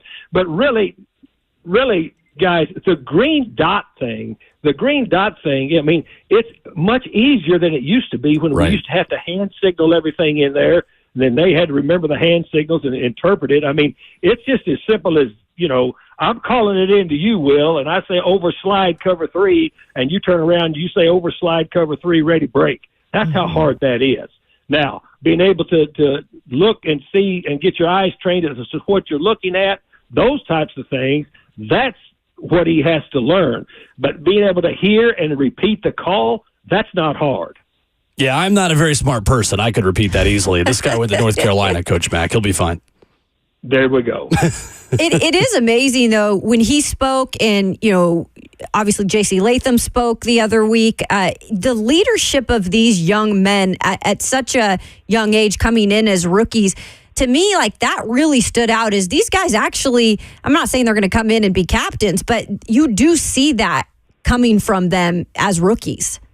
Well, that's intentional with the kind of players that Rand Carthon and his staff has vetted and decided to bring in here. They brought guys in here that football's important to them.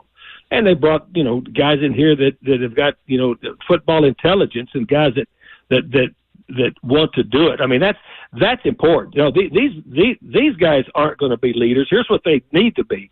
They need to learn what's going on, and they need to work every day just like they're working and absorb everything.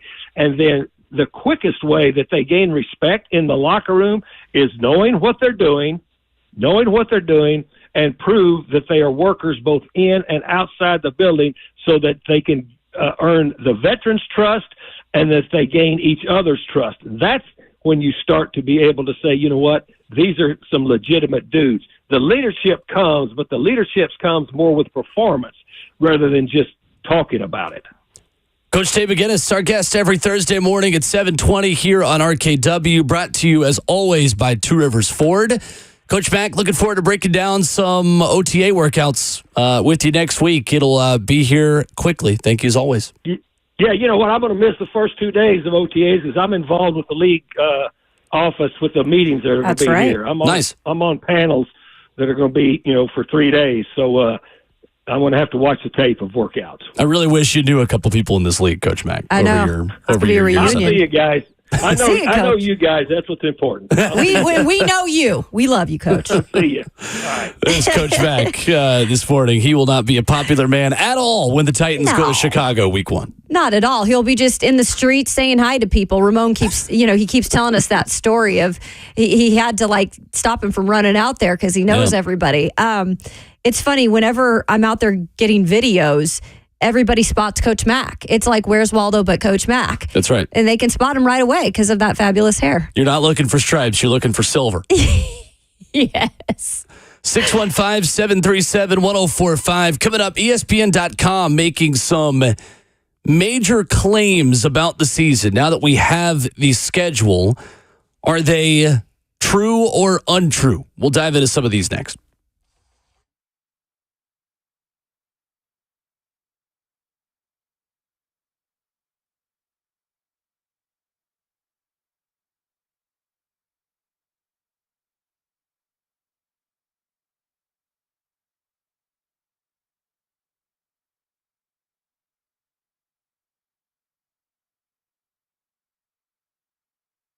It's Ramon Foster here for United Structural Systems. Hey, you guys, I know we had some bad, crazy storms last night, and with that, flooding, waterproofing is an issue for a lot of people around the mid-state right now. Foundation, of course, is caused by the water saturation around your house, but if you have water in your basement, around your house, in your house, anywhere in between, United Structural Systems is the company to call.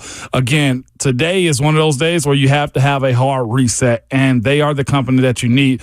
Homeowners have been trusting United Structural Systems for over 25 years to handle these problems that Middleton, Tennessee has been going through over the last 24 hours. So when it comes down to keeping your home dry today and stable, reach out to the company. I know it's United Structural Systems. They cover Middle Tennessee, Southern Kentucky, Western Kentucky, all the places around our area that have been affected by the rain and the storms over the last few days. You can reach out to them at USSTN.com or call them at 615-488-7855.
Wrapping up the first half of the show, hour number 2 right here on Ramon, Kayla, and Will. RKW brewed up by 8th and Roast. ESPN's Mike Clay coming up in a half hour.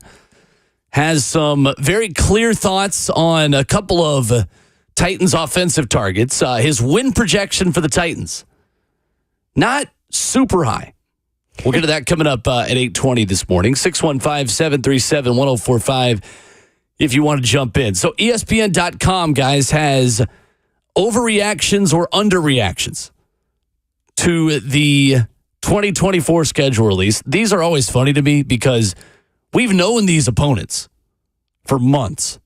Yet now you start doing the hot takes of, all right, the Jets will be in first place going into their Week 12 bye, and you just have specific milestones to base these things off of.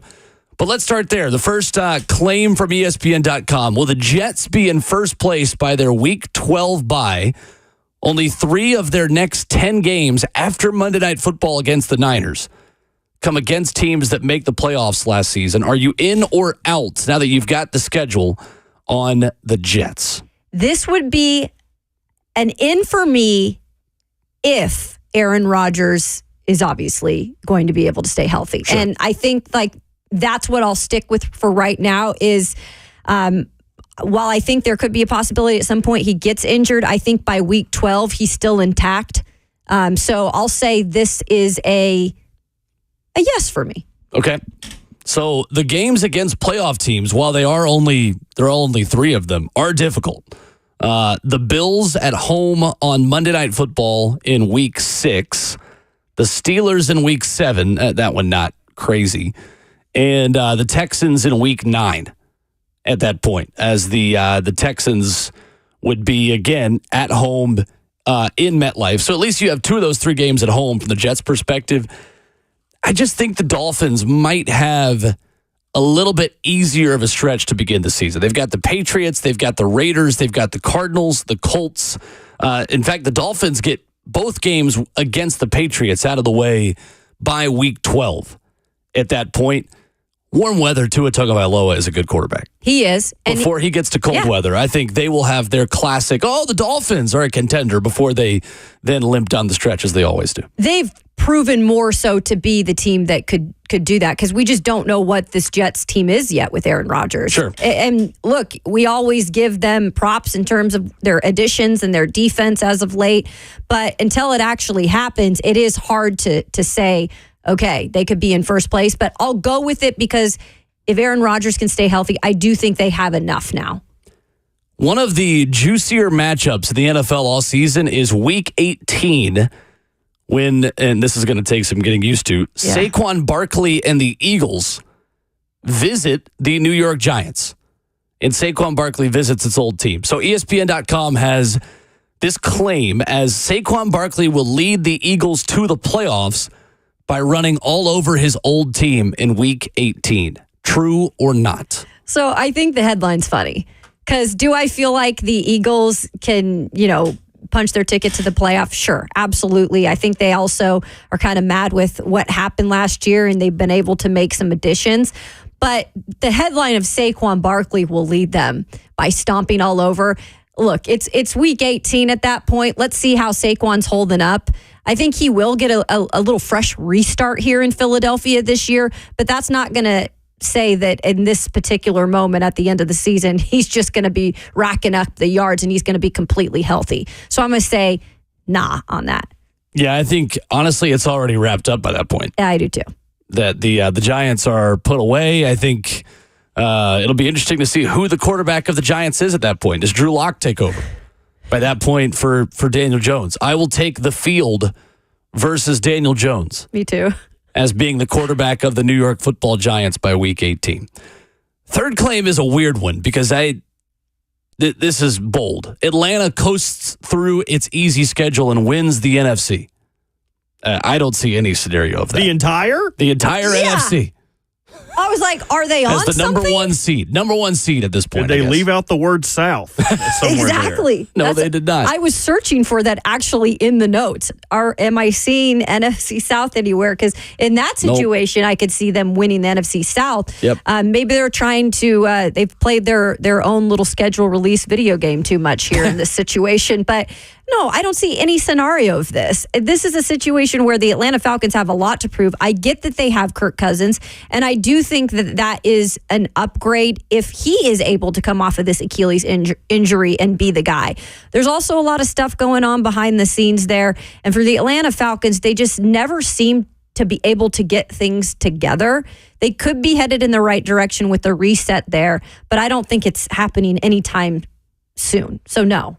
The benefit of them playing in the NFC South is they have 6 easier tiered games than normal, but they do not have an easy stretch to start the year. We knew yesterday that they were going to open against the Steelers. Their former head coach is the offensive coordinator now, but then their next 2 games, Eagles and Chiefs, in week 1, 2, and 3 is a tough stretch of 3 games against 2 AFC opponents. If you're going to win your division, you have to win those games where you play the other division. Those are the extra games. You got to win division games, and you got to win cross-division games. Mm-hmm. Funny thing about that is there will be sports talk radio callers in Atlanta. If they start 0-3, that will want Michael Penix to be the quarterback. And that is the controversy that they have created. Oh, look, if it isn't the consequences of my own actions. Arthur Blank. On the schedule release next year, you'll be able to add 3 teams that cut Kirk Cousins and shouldn't have. Part of the Titans schedule, that was one of my favorite parts. Only 4 teams in the league have to travel fewer miles than the Falcons do in 2024. No one in their division has won more than 9 games each of the past 2 seasons. That being said, the Falcons had the easiest strength of schedule in the league. Last year, they went 7-10. Miss me with the Falcons love. And then the last claim, a healthy Joe Burrow and the Bengals win the AFC North. Oh my gosh, this is a hard one because I don't want to make Robert mad. Yeah, it's our job to talk about it. The show is at its best when Robert is mad. I know. I will embrace it. Kind of like when Buck is mad on the Buck Rising show. You know what? No, they won't. Because I said I am Cheyenne, and I am sticking with that. And I want Cheyenne to get a ring, so that means I need the Ravens to get a ring when it's all said and done. So, no, I don't think the Bengals will return to the top of the AFC South or North, I know the Ravens have a difficult schedule, but by golly, they are so close to getting it done. Yep. I'm saying no. Fair. Bert? I think the Ravens are a worse team right now than they were last year. I would agree. They've lost a lot of talent, but to the other side of that, a lot of the pieces that they added that helped push them to be the Triple Crown winner on defense, Jadeveon Clowney, Kyle Van Noy, both of those guys were signed post-August. So if they're going to do that again, they have to hit on late free agency ads, which is really a dice roll. All the talent's gone. It's all about scheme fit and overall talent. I think you should be more worried about the Steelers winning the AFC North. And I'm with you on that, actually. Oh. They have been able to use a video game term, min-max their roster by Russell Wilson signing a low contract. They've added huge pieces all over their defense that was already a rough house to go against. The offense will figure itself out. We'll find that out with Arthur Smith, but the defense is going to be otherworldly. That's going to keep them in games, and that's going to get them to the playoffs. I agree. I think they made enough changes offensively. I love the Arthur Smith ad. I don't think he's a good head coach. I think he's a hell of an offensive coordinator.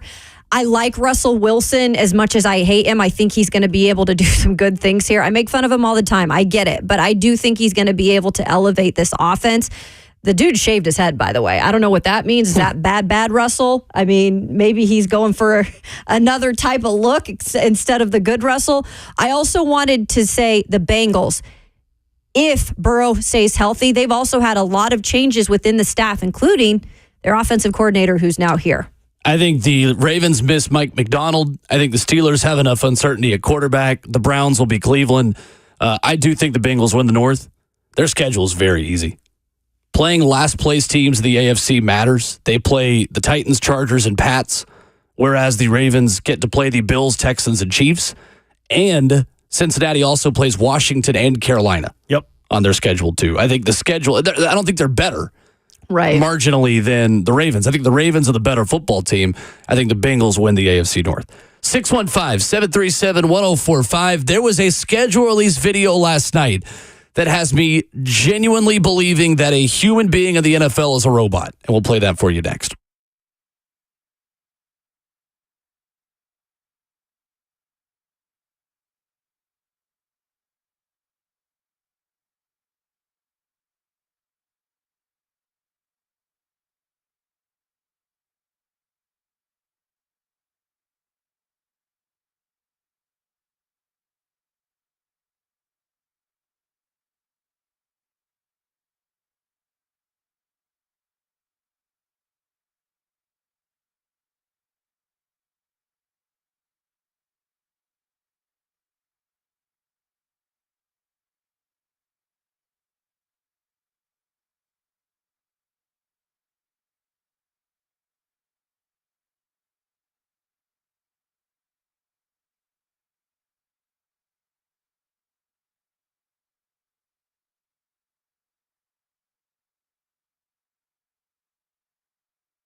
What's going on? 8:02. Good morning from the 104.5 The Zone Studios. I'm Robert Walsh. Full NFL schedule is out. Some great matchups, but let's take a look at the Titans. They open the year on the road in Chicago, being the first test for rookie quarterback Caleb Williams. Then make their home debut the following week against Aaron Rodgers and the Jets. A single primetime game on the schedule in Week 4, Monday Night Football against the Miami Dolphins. And another interesting note, as the Titans finish the season with 3 games against 3 of their division opponents. In the NBA, Celtics punched their ticket to the Eastern Conference Finals, putting the injured Cavs out of their misery 113-98. They will face the winner of the Knicks-Pacers series, and the Mavs win a pivotal Game 5, 104-92, to send Game 6 back to Dallas, where they will try to punch their ticket. The Nuggets can finish their series off tonight on the road in Minnesota, but if the Timberwolves can force a Game 7, series heads back to Denver. For all your foundation repair and waterproofing needs,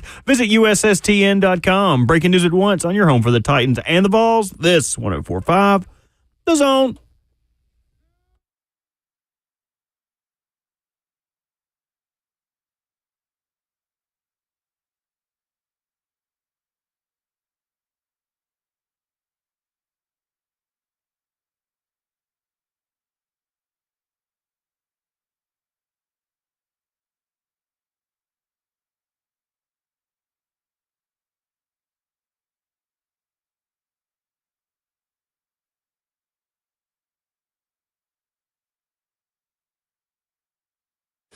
And the show goes on into hour number 3 of Ramon, Kayla, and Will. RKW brewed up by 8th and Roast. Only missing the R.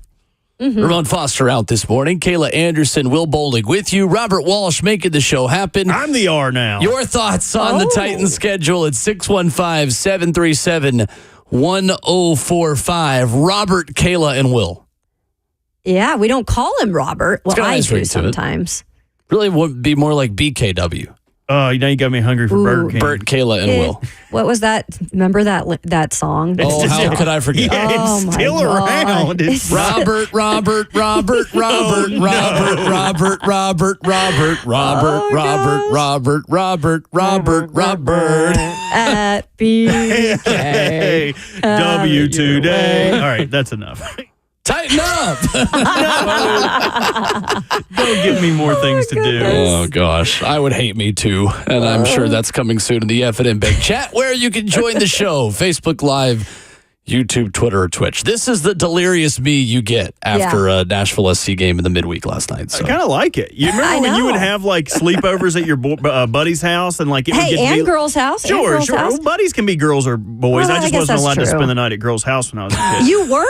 No. Look at me. You think they would let a devious man like me? Anyway, you remember when you used to stay up and it'd be like 1:30 and then you guys just start laughing at everything? Those are the best laughs. Yes. Those are the best ones when it's like you're just falling over each other, laughing at the dumbest things, and you try to tell somebody the next day, oh, it was so funny. We were in his basement laughing about it. It's not nearly as funny. You had to be there. You did. We were raised in the food challenge era.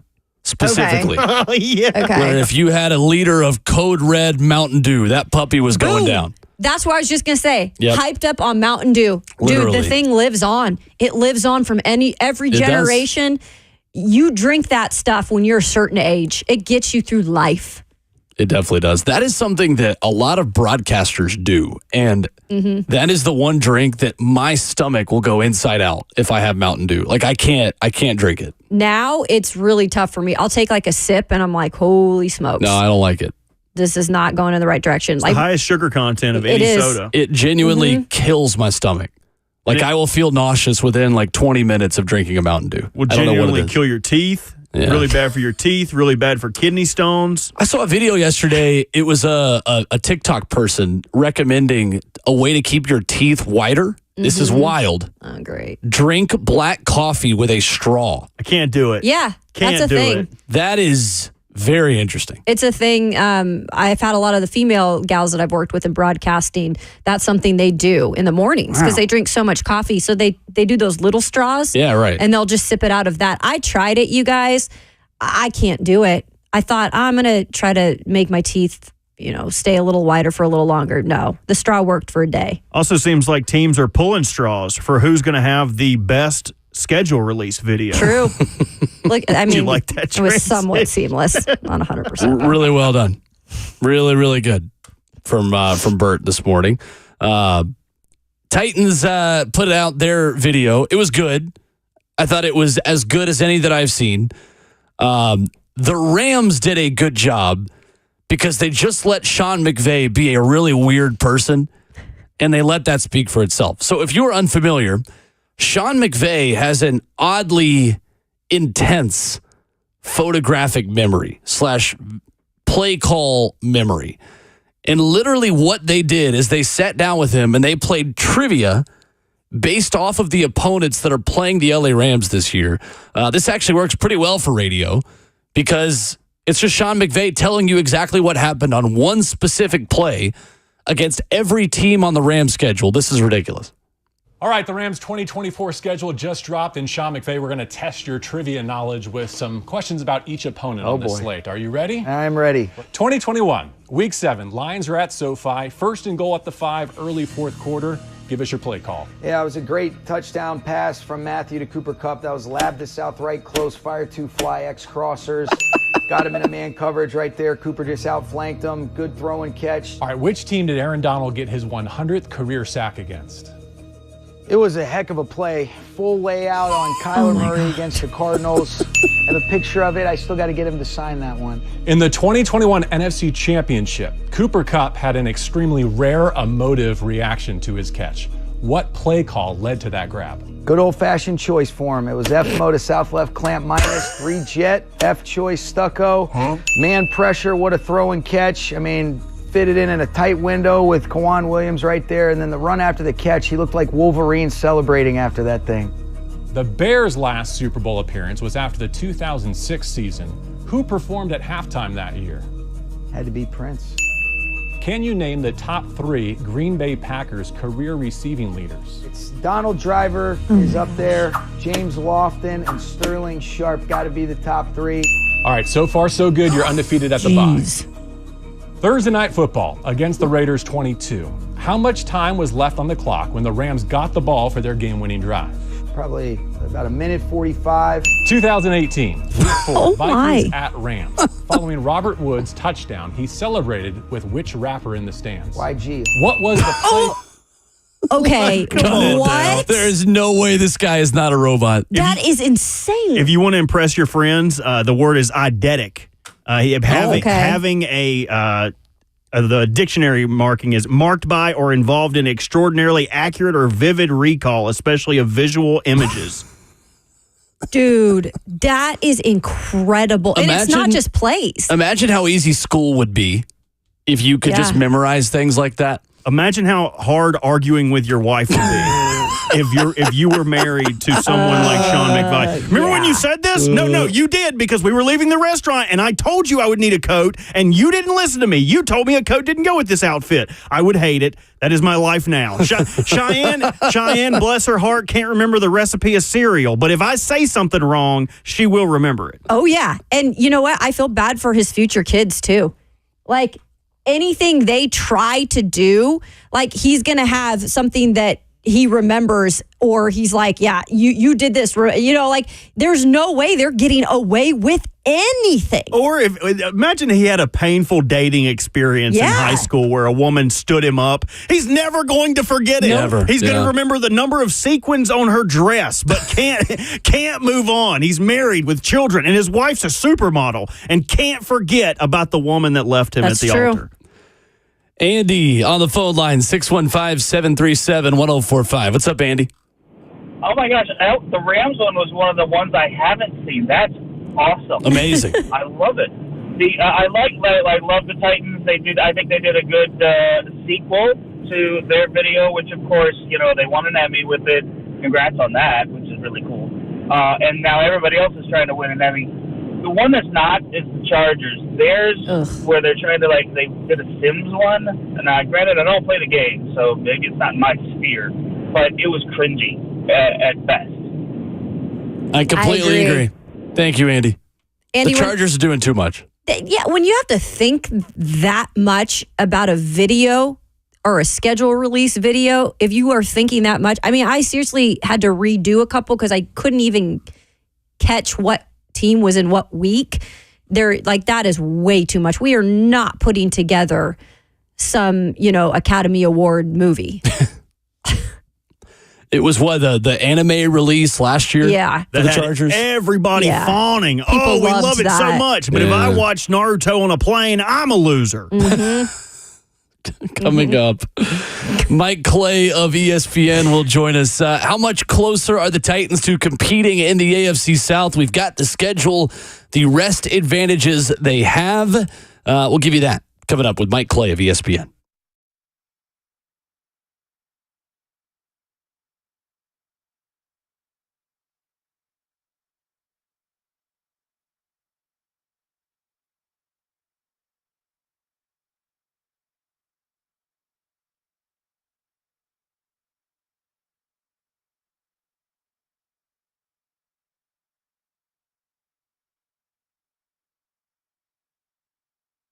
It's Ramon Foster here for Artisan Custom Closets, telling you it's time to make your home into an oasis of calm before the summer with Artisan Custom Closets. They have custom store solutions that are made to suit you, your style, and most importantly, that budget. So you can get the clutter organized and out of the way. Artisan Custom Closets can help you get organized in any space in your home, from walk-in closets to pantries, garages even, or laundry rooms. Start with the free in-house design consultation and take advantage of the multiple financing options. Schedule your consultation now at artisancustomclosets.com.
RKW, Ramon, Kayla, and Will is brewed by 8th and Roast right here on 104.5 The Zone. Rolling right along in hour 3.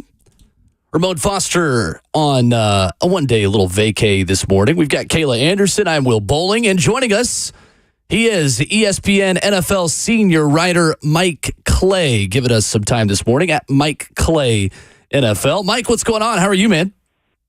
Hey, doing pretty well. You know, we got the last piece of the puzzle last night with the schedule for 2024, which is always big. Now we have kind of a complete picture for the season, so I'm excited to kind of wrap up the prognostication for next year, update all the docs, all the sheets, and get ready to roll because now the season's just a few months away. And there's a ton of great info you put out, the projections for each position group, the rankings, the different win projections for every team moving forward into the offseason. And let's start here locally with the Titans, with what they've been able to do, with the additions they've been able to make. How much better are they on paper in your mind now than they were at the end of last season? Yeah, so I still think some work to do. The big question is, I think, the defensive side of the ball. Some star players on that side, obviously. Jeffrey Simmons is awesome. Love bringing in L'Jarius Sneed, a guy that last season was one of the very few corners in the league that just shadowed every game. He'd follow around the number one opposing wide receiver basically every week in that Kansas City defense. And you might think a lot of top corners do that, and that's not the case. A lot of times they just play sides. That was not the case for Sneed. So he could potentially cause a lot of trouble for top receivers on the other side of the football. And then, of course, on offense, the big question is quarterback. How good is Will Levis? Did they find a gem in the second round last year, or is this a guy that's going to be, a below-average NFL starter, and they're going to be looking elsewhere next year? So that's the big question. How good is Will Levis? I kind of like what they did in the offseason around him. But, we don't necessarily have a first overall pick or top 5 pick, a quarterback or a Kirk Cousins. We didn't get him, anybody like that. So let's build around him. Let's put good skill position players around him like Calvin Ridley and Tyler Boyd along with DeAndre Hopkins. Not to mention bringing in Tony Pollard in the backfield. So really excited to see how well he plays with these players around him. ESPN's Mike Clay, our guest at Mike Clay NFL on Twitter. And Mike, when you look at Levis specifically, I know from the fantasy football projections and just from the numbers point of view, you've got Will Levis ranked near the bottom of the NFL in your projections for the 2024 season. What worries you the most about him taking that step into year 2? Yeah, so I think it's just the fact that he doesn't necessarily have the pedigree or the resume. A lot of franchise quarterbacks across the NFL, whether they're established or guys that we view as having a really high ceiling, are picked in the first round. Frankly, a majority of the franchise quarterbacks were first round picks, and so it's kind of hard to see. It's hard to know what his path is. Is he going to be the next in a line of a guy like Jalen Hurts, who, different styles of quarterbacks, but he was also a second round pick, and that's not usually where you find franchise quarterbacks. The Eagles found a gem in Hurts. Perhaps Tennessee did with Will Levis, but he has to prove it. This is a guy that last year didn't even throw 300 passes. He was only in there half the season. His efficiency wasn't great. He was very aggressive last year, but I'll say this, his efficiency wasn't great, but you're not really worried about that with rookie quarterbacks. It's yes, you have a CJ Stroud that comes on once in a while, but you also have guys like, Peyton Manning, who throws a bazillion interceptions his first season, or, Bryce Young wasn't very good last year. I'm not super worried about that. Trevor Lawrence wasn't great his first year and then took a big step forward. Year 2 is the big one. So, for now, he's unproven, and I have to value him as such. But, year 2 is the big one for young quarterbacks. We'll see just how good he is. ESPN NFL senior writer Mike Clay joining us on RKW. Mike, so you had mentioned you liked what they've done around him, though, in terms of Will Levis. Let's start with the wide receiver group. You've got them in terms of your wide receiver unit rankings in the top 10. What have you liked most about their additions, and how can those specific weapons help Will Levis in this year? Yeah, and the wide receiver position is so deep across the NFL. I feel like 10 years ago, if you had Ridley, Hopkins, and Boyd, you'd be like, all right, well, that's a top 3 unit, no doubt, maybe the best unit in the NFL, not to mention a high pedigree guy like Treylon Burks is your 4 for the moment, or your 3 on the perimeter. So They're in such a great position there. Ridley, obviously, they gave him a lot to come over and be what should be their number one receiver for the next few years. And DeAndre Hopkins quietly across the league, he didn't get a lot of attention last year. He kind of just snuck through there and had another really good season. So having those two guys on the outside and then bringing in one of the better slot receivers in the NFL in Tyler Boyd is huge. So I really like that trio. No doubt one of the best in the league. Mike, when it comes to that running back unit, and I saw you have them ranked maybe more so towards the bottom in this specific unit, with adding Tony Pollard, already having Tajay Spears, who had a pretty good rookie season, you've got a guy like Hassan Haskins. We don't even know what the future might be with him on this team. Maybe why did you put them towards the bottom? Is it maybe because it's not a yin and yang situation? You've got two similar backs. Yeah, so I have them a little bit below average. I do these unit grades for all 10 units, right? Rank the quarterback units across the league, running backs, receivers. I go through all 10 units, and I always publish them. And one of the positions that gets the most heat is running back, and the reason is because pretty much every team is happy at running back. There's a reason they're not paying these guys a ton. There's reasons why they're not spending priority draft picks most years on running backs, because it's, you can find these guys all over the draft and as undrafted players, and teams are just, they have established guys there and they feel good about it. So it always looks worse than it is. It's just, I think that the Titans backfield is serviceable and could be very good. I mean, Tony Pollard last year wasn't great in the feature back role. He kind of took a step back. There's a lot of questions there about how he was utilized and was he fully healthy, that kind of thing. So perhaps he bounces back. And I love Spears a lot. I mean, I was a big fan of him coming into the league. And, again, another thing I don't think many people on the national level realize is that he was splitting snaps with Derrick Henry. I mean, he was out snapping him a lot of weeks last year, and it had nothing to do with game script for the most part. It would be right out of the gate in, early in the first quarter, he'd be out snapping him. So he looks like he's a player. They are a very hard backfield to project, though. I don't necessarily know who the lead back is going to be because they're both, very similar, have similar skill sets. Obviously, Tony Pollard's bigger, so I gave him an edge at the goal line and in terms of carrying the football. But maybe that leads to Spears doing more in passing situations where he was so good last year. But I think it's a good problem to have for the Titans that they're going to be able to intertwine these two, exchange them in and out of the lineup throughout the entire season. Really good 1-2 punch. ESPN's Mike Clay, our guest, talking Titans, talking AFC South. And Mike, looking at the division specifically, looking at the win projections, what you have in the final regular season standings, Houston at 9.2 wins specifically. It feels like so much has been made of C.J. Stroud taking that next step and the Texans being a contender in the AFC. How high are you on their chances of being up there with the likes of the Chiefs, the Ravens, and maybe even the New York Jets? Yeah, so maybe not as high as some other people. I think the Texans' offensive line is a concern. Actually, it kind of reminds me of the Jets last year where there was, all the hype about the quarterback situation there with Aaron Rodgers, and people weren't really concerning themselves with the skill players around him. I remember writing about how the offensive tackle position was going to be a big red flag for them. It didn't really come to fruition because Rodgers got hurt so early, but the tackle position and the O-line as a whole was a big problem. And that's a little bit of a concern for me with Houston, but they certainly have great skill players and potentially one of the best quarterbacks in the NFL as he continues to develop in C.J. Stroud. And also their defense, I would say, probably average or so. They have some pedigree over there. Perhaps they make a leap forward. But, I think there's going to be a lot of Texans hype. It might be a little too much, but I do still think they're a top 12 team and the favorite in that division. It's not a huge gap to Jacksonville. I think they have an underrated defense. And then, of course, you have the rest of the division there. So Colts, kind of same thing. I think they're kind of middle of the pack. We have to see what we get out of Anthony Richardson. I think, I hate to say it, I know who I'm talking to. I know the audience listening.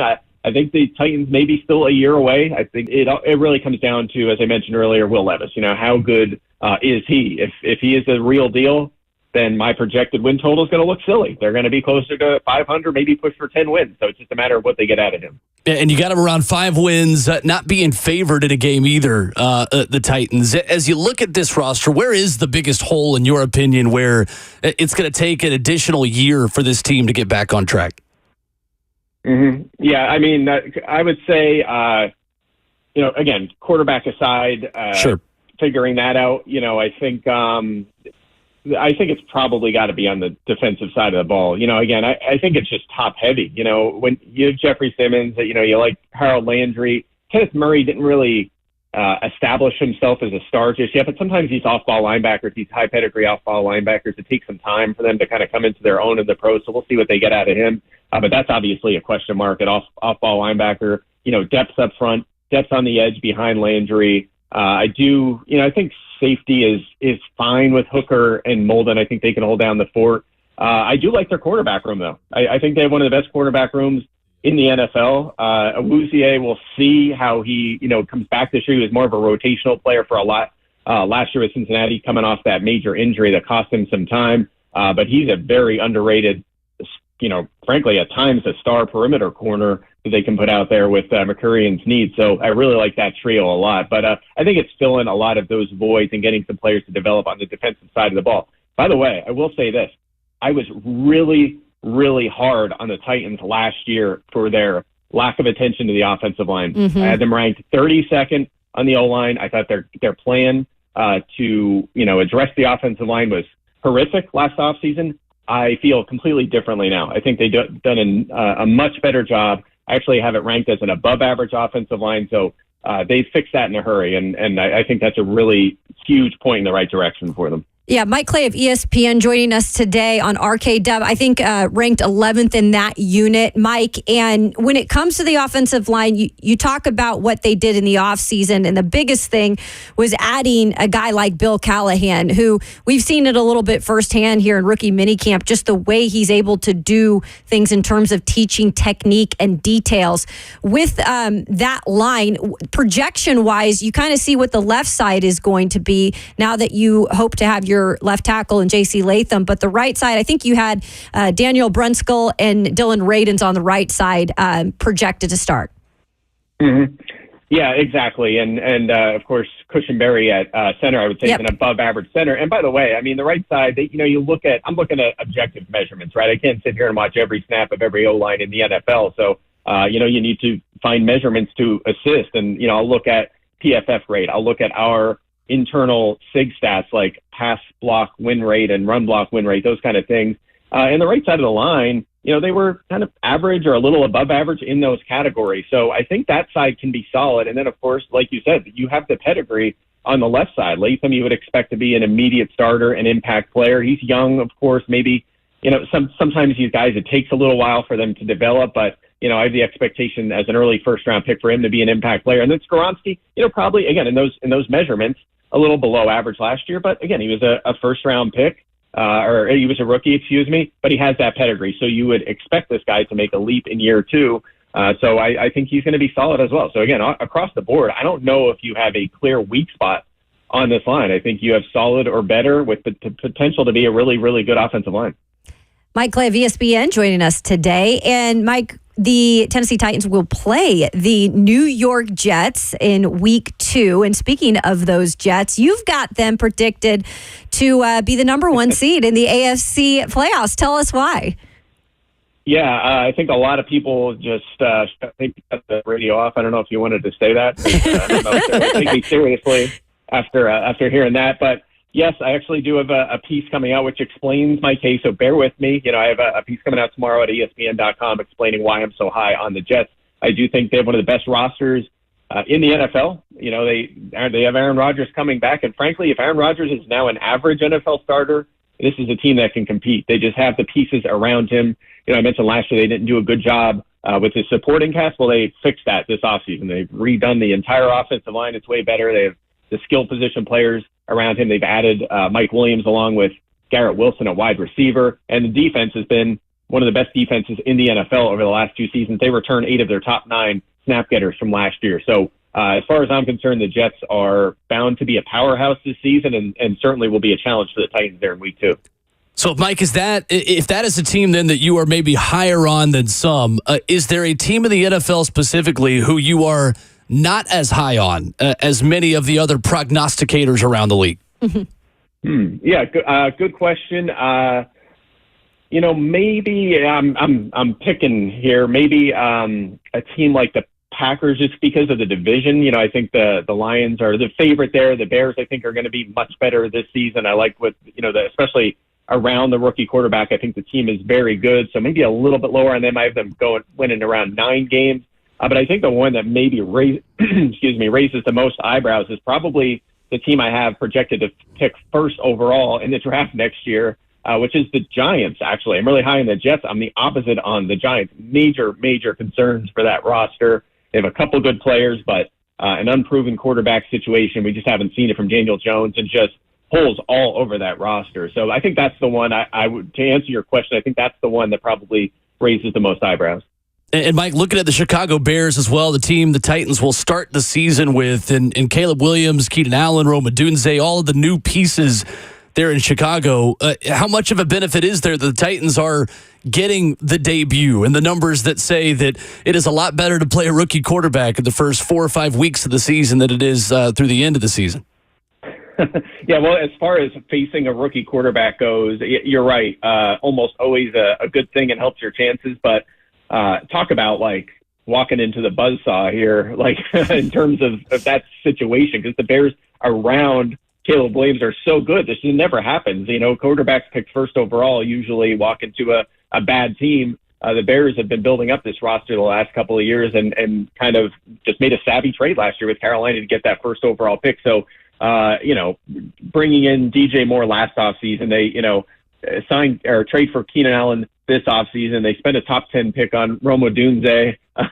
You bring in DeAndre Swift. The offensive line is above average. The defense, they've been, again, doing a really nice job developing. Some question marks there, but overall, I would say it's an upper half unit in the NFL. I mean, it's going to be a challenge. I mean, Caleb Williams is walking into a really good situation, and I expect them to have one of the better seasons for a rookie quarterback than we've seen in some time, just because of what's around him. Kind of like what I said with Will Levis. He has the skill guys around him on offense, the guys that he can just get the ball to and they can make plays for him. It's a similar situation for Williams. So very interested to see how that one plays out. I think when schedules come out, the first thing, you're looking at, okay, how hard is the schedule? What is the, what's the record going to be? It's easy to say it ahead of time, but really, if you look at the teams right now and you've got the schedules, is there a team in particular that you think could take a massive step back? A step back. I mean, I think a team that probably makes the most sense is, and this one is understandable, is Minnesota. I mean, you go from Kirk Cousins, and I know he missed a chunk last season, and Kevin O'Connell, their head coach, did a nice job maximizing their backup quarterbacks. But going with J.J. McCarthy means you're going with one of the youngest incoming players into the NFL. We could see, Sam Darnold even out of the gate for a little while until they develop McCarthy. So I think Minnesota's a team that's been a consistent playoff team that maybe takes a step back. I'd also throw the Buccaneers in there. I think Atlanta getting Kirk Cousins kind of launches them to the top of that division. Not to mention the coaching change. I think the Buccaneers maybe a little bit over their heads last year and took advantage of a light division. They're a team that I think probably will take a step back this season. So they probably stand out the most, I would say. How about this one? I'll give you one in the AFC. Titans obviously in the AFC. The Bills are a very interesting team. Now they have an extremely hard schedule. I have them with the second hardest schedule behind or ahead of only New England this year.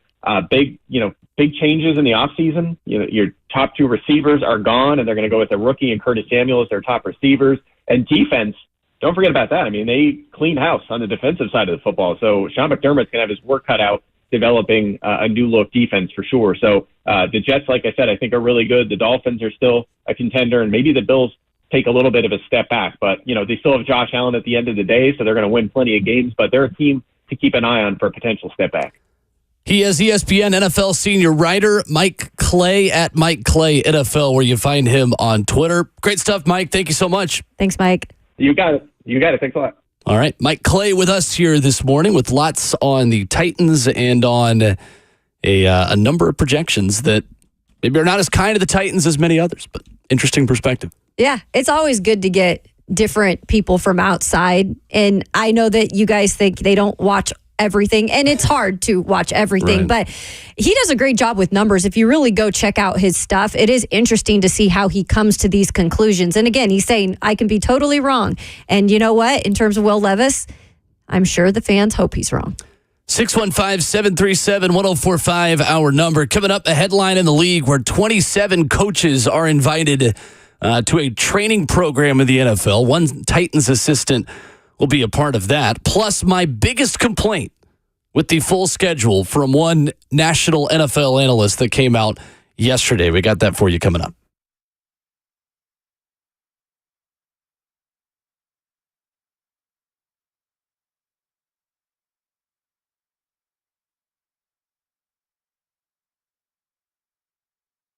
Hey, what's going on? It's Will Bowling here from my friends at Lee Company. I talk about these guys all the time. They are all you need, and they are all you need to stay ahead of Mother Nature. That is much easier said than done in Middle Tennessee, but here's how you do it.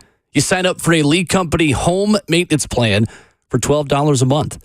Plan members receive 4 service visits a year from the Lee Company team of experts. And this is the perfect way to make sure that your home is ready for whatever Mother Nature throws at it. A heating system tune-up, an air conditioning tune-up, an electrical inspection, and a detailed plumbing inspection. That's 4 annual visits, and it's just $12 a month.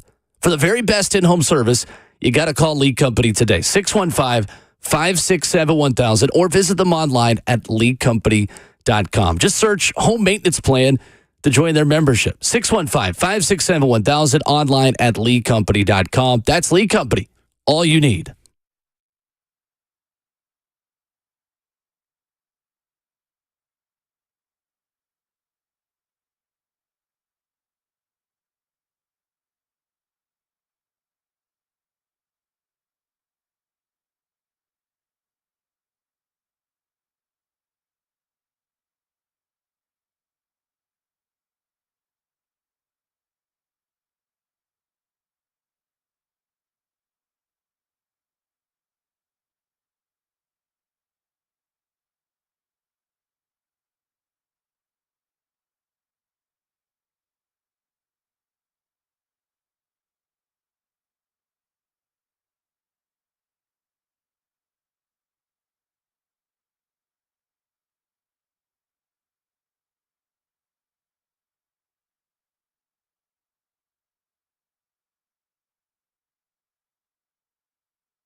RKW brewed up by 8th and Roast, wrapping up hour number 3, and a Titans assistant coach getting some FaceTime with owners.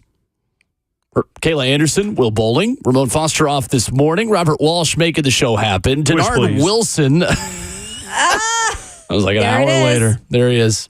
For the third consecutive year, the NFL will host a few dozen coaches for its Accelerator program that runs concurrently to the league meetings, which are in Nashville next week. 27 coaches from diverse backgrounds with a variety of NFL and college experience will take part in the program aimed at increasing the diversity in the highest ranks of the NFL coaching profession. And one of those 27 coaches is Titans defensive coordinator Denard Wilson. Let's go. In his new city. Okay. I love to always hear this. And I've talked about just the displeasure of mine of always doing the circle of coaches, right? The carousel in terms of some of the ones we just recycle or seen recycle. I always love breathing fresh blood into the NFL coaching sphere. So I think this is always a really cool program. And Denard Wilson is somebody who I think some people have obviously seen enough of in terms of, hey, he could be a head coach in the future. Yep. You hope it's not anytime soon because you would love to see what he can do with molding and building the defense here and creating the culture here with this team. So let's just hopefully wait for a little bit till he moves on. But there would be no surprise in my mind that in the future he could be a head coach just from the short time that we've seen him. Sure. What he believes and how he carries himself. Now we're going to see how he actually gets these guys ready. So Scott Hansen of NFL Network, NFL Red Zone, our fearless leader in the United States. I might write him in for president in November. The host of NFL Red Zone puts out a tweet that says the breakdown of early window to late window games in the NFL. I've got an issue here because there are way too many weeks with only 3 afternoon games going on at once. For example, week 2, there are 10 games in the early window and 3 in the afternoon window. Why? Can we not spread those out just a little bit more? Week 7, 7 early window games, 3 late window games. Week 9, 9 early window games, 3 late window games. There are way too many instances of there only being 3 late window games. 8 of the 16 weeks, there are 3 games in the afternoon window. For those of us that go to early window games, we will watch significantly less football because of that this year. For those of us that are in Nissan Stadium where the Titans play their weekly noon game, we're only going to see 3 NFL games going on at once in the afternoon. I need more balance in my Sunday. So do these count? This is everything at like 3 beyond. Yes. Right? These are afternoon windows. So, no, it does not count Sunday night football. So this is just the 3:25 or 3:05 window. And I never feel like the Titans specifically have ever had many of these games. Right. It's always 1, maybe 2. You're right, though. There are that's a lot of noon games. And I like switching through the channels sometimes when, I'm getting back from a game or whatever and seeing a couple. This is not going to be the case. That's for sure. At the moment of the 16 games that have been scheduled with kickoff times, 14 of them are at noon, which I like. I mean, I like the routine of you go through your Sunday morning routine. You immediately have football to watch. There's no waiting. You just go ahead and watch football. Chargers on November the 10th in SoFi Stadium, the game that is scheduled for 3:05 on Fox. And, of course, the Week 4 game against the Miami Dolphins, where once again, you've got one of the Monday night doubleheader games. The disrespect. Compared to Seahawks and Lions. That is also going on that night. And you mentioned it earlier, but that the Titans game is not going to be talked about because Joe you've Buck, got the Lions. Just go ahead and book your ticket. Exactly. For Seahawks and Lions. Mm-hmm. But with all of this being said, Will, you have to think, and I'm curious as if we can ask Brian this next week with OTAs, is his thoughts on the schedule and maybe not having, crazy amount of time changes and having maybe just those noon games with a new team where you have a routine. You can get these guys headed in the right direction in your first year and not having a lot of talk going on about, they're going to be on prime time and all the, eyes are on them. I'm curious as to what he really does feel about that in terms of a first year head coach. Maybe he doesn't care at all and maybe he does have an opinion. Right. So it's fair. It's interesting. We do have betting lines on the first 2 Titans games. All right. That I have seen. Week 1 in Chicago. Give me your line for Bears-Titans. I'm going to say Bears favored, let's see, 7? Ooh, that's a big number. I'll go Bears are favored, Titans plus 2.5. In between both of you. 4? 4.5. Okay. Wow. That's Bears actually by 4.5. I feel like that's a big. No, you get 3 for being at home. You get get 3 for being at home. So they say the Bears are a 1.5 better on a neutral field than the Titans right now. I just feel like the disrespect is so hard. Even going into the season, it's all about the rookie up there. I'm like 7. I'm like throwing out 7. Vegas, to be fair, doesn't really buy into that a ton. That's true. Week 2, Jets in Nashville. Give me a betting line. Jets. These are the only 2 I've seen also. Okay. Otherwise, I'd go through all of them. But these are the only 2 games I've seen. Jets minus 2.5. Bert? I'll say Jets minus 6.5. See, this one is lower than what I would have expected because I think on a neutral field, the Jets are 4 or 5 points better than the Titans. Jets minus 4 is the number. These are early. They can move. They're probably trying to entice people to get early win bets in. So it makes sense that these numbers would be a little off than where you'd go with it. Right, and it's early. It's very, very, very early. These teams are not complete yet. Heck, the Titans started a right tackle last year. They signed the last weekend in July. Plenty of time to be made still. Coming up, the geographic impact. Yeah, sure, that worked. Of the Titans schedule, where they rank in a good way for amount of miles traveled in the NFL. Your phone calls. We'll start with Kyle on the other side, reacting to anything you've heard on the Titans schedule this morning. 615-737-1045 as Hour 4 kicks off next.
What's going on? 9:01. Good morning from the 104.5 The Zone Studios. I'm Robert Walsh. Full NFL schedule out.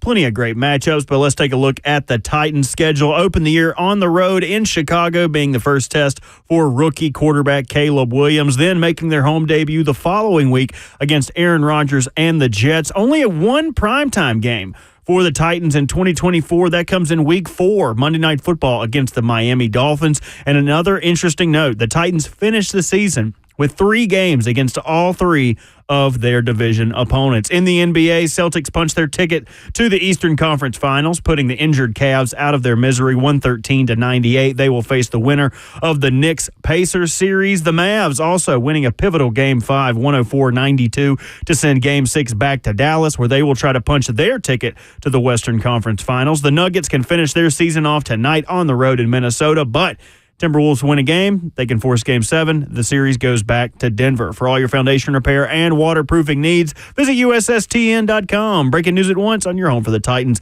and the Vols. This is 104.5 The Zone.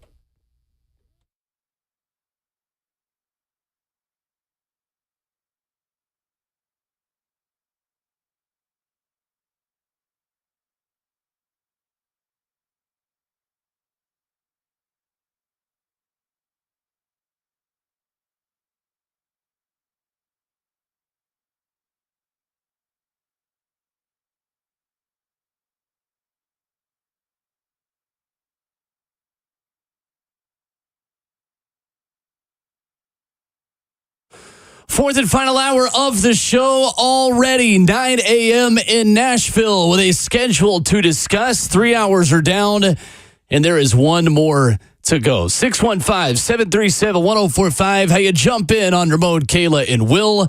Ramon Foster with the morning off. Kayla Anderson present and accounted for. Robert Walsh making the show happen. My name is Will Bowling. You can watch the show live on 104.5 The Zone TV, Facebook Live, YouTube, Twitter, or Twitch. Twitch, please. Oh, no! Come on! You gotta be quicker than that. Yeah. Kayla, who do you think you are? Come on. Just call me Tyreek Hill, the fastest Twitch please there is in the country. I'm glad you brought that up. I'm glad you brought up the who do you think you are? I am. Did you guys see the Cleveland Browns schedule release? Oh, no. I thought you were going to say something else. I apologize. No. Cleveland Browns had a bowling schedule release. I thought it was pretty well done. It's right up my alley. Oh. About said a bad word. Will, I can only handle so much. That was good and made me shiver at the same time. I'll spare you. The funny thing is, I wasn't even trying I'm on to pins make and needles back here to see how many more jokes The funny thing was, I wasn't even trying to make the pun there, and then about halfway through the sentence, it's like, wait a minute, hold up, let me cook. I wish you threw a couple more gutter balls our way. No, it's okay. We can't all do it. Strike that from the record is where I would have gone from there. And that's right. Oh, my goodness. Anyway, speaking of bowling, big shoes to fill for the Titans. Yeah, in the Thanksgiving game, speaking of turkeys, 3 of them. I'm sorry, I liked it. That was awful. Come on, what are we doing? Stinky shoes to fill. There you go. Gosh. Anyway, that's the energy we've had this morning. It's been great. It's flown by today. It really has. It's been fun. This is what you get when they give us Christmas in the middle of, what are we in, June? See, I hate... No, we're not in June. We're in May. It is May the 16th. We're getting there, halfway there. Sorry, guys. When we have this good of a Thursday, I think it's Friday. Yeah, I know. And so now we have to come in and look at Ramon tomorrow. Man. I know. The studio is not as full without him. We will be in studio tomorrow. Correct. Yeah. Because the 104.5 The Zone Spring Golf Classic has been moved to June the 7th due to Mother Nature. Gives you guys a couple more weeks to get a team in. I think there were a couple teams available for the tournament. If you didn't get an opportunity to do that and said, dang it, I can't make it that weekend, now you have another opportunity. I am excited because my team was one man short because one of my friends was not going to be able to play anymore, and he is by far the best one on our team. He is available June 7th. Y'all messed around and let Will's team get in the mix. We found a friend who has, let's just say, a resume of playing college golf and may or may not have shot the other day he was like, I didn't play well over the weekend. I shot like a 78. Oh, my, you got what a ringer. The heck, dude? That's like bringing Steph Curry to a youth basketball tournament. Mm-hmm. He was actually, we played together, the 4 of us that are on our team, we played a couple weeks ago, and I broke 100 for the first time. I may or may not also in my drafts. I've not sent a tweet out of it. I didn't want to be that guy, but I photoshopped my face onto Wilt Chamberlain's body, holding the paper of 100 because I finally broke 100. If you guys win the tournament, you got to let that bad boy out. You have to put That's that 100% right. You have to. Speaking of real quick, the PGA Championship going on right up in Louisville. That's right. I'm excited for this one. I'm picking Rory McIlroy. Man, he's divorced, single and ready to win a golf tournament. That's right. Rory McIlroy, all of his majors are when he has been single. Yeah. God, the opposite of the Aaron Rodgers effect. Aaron always played really well when Danica and whoever else was around. He's Olivia Munn switching it up. Yeah. So the New York Giants have just put out their throwback jerseys for this year. I don't like them. That's my opinion. So we'll tweet this out at Ramon Kayla Will. The jersey is from 1933, which is the last time their neighbors, the Jets, are relevant. Red jerseys with like a horizontal blue stripe around the number, and then like old gold pants. Then they have the Michigan helmet, but with blue and red instead of blue and yellow. These might be up there with the Bumblebee jerseys for the Steelers as the most out of place uniform in the NFL. Yeah, these are kind of gas, man. Wait, you like them? I do. They look different. They are different than They're very different. We're entering the flapper girl era. It is pretty close to Speakeasy and Flapper Girls, because this is I'm for it. I like different looks. This looks like something you would create on Madden, where it's like create your own jersey. 100%. I'm kind of down for this. You're Did they wear these at some point? Like, is this in the 30s? In the 30s, they did. All right, give them leather helmets and strap them up. I'm ready to go. The last time the city of New York had good sports, back in the 30s. Can we go back to the leather helmets and see how that works out? Young Lou Gehrig was just making his way. Yeah, I don't like it. That's how far back we're going. My goodness. We just tweeted these out at Ramon Kayla Will, where you can also vote on our Twitter poll today of what do you think of the Titans schedule? Like it, don't like it, and don't care, just win.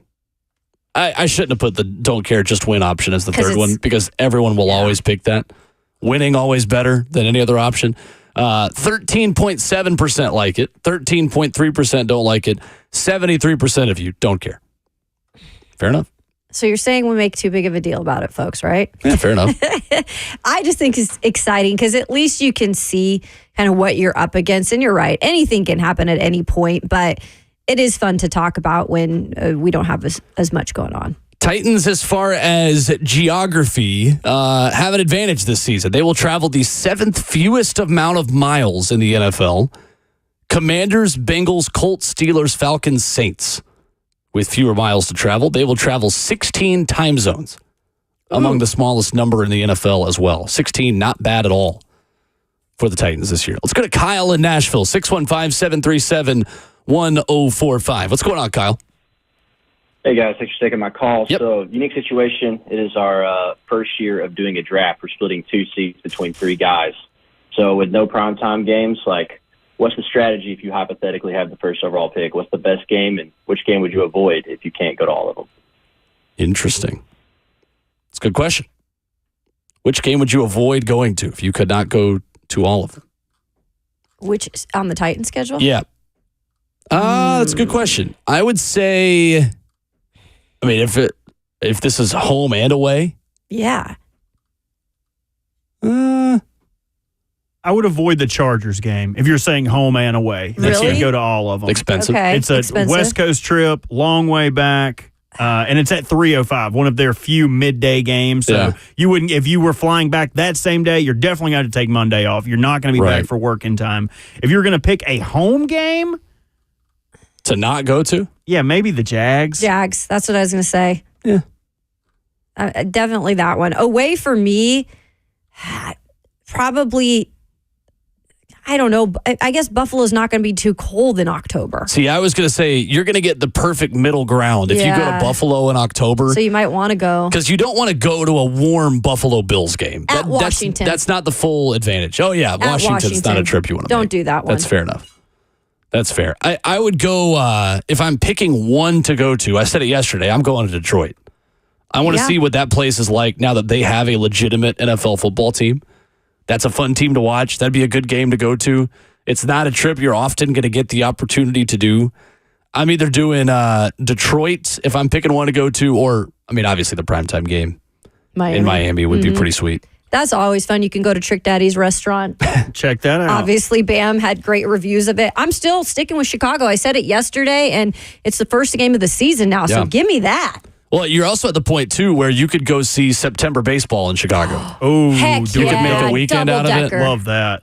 Love that. A little more context on the way out for the Giants' new uniforms. If it looks like a hodgepodge, it's because it is. It is their 1933 jersey, their 1938 helmet, and their 1925 pants and socks.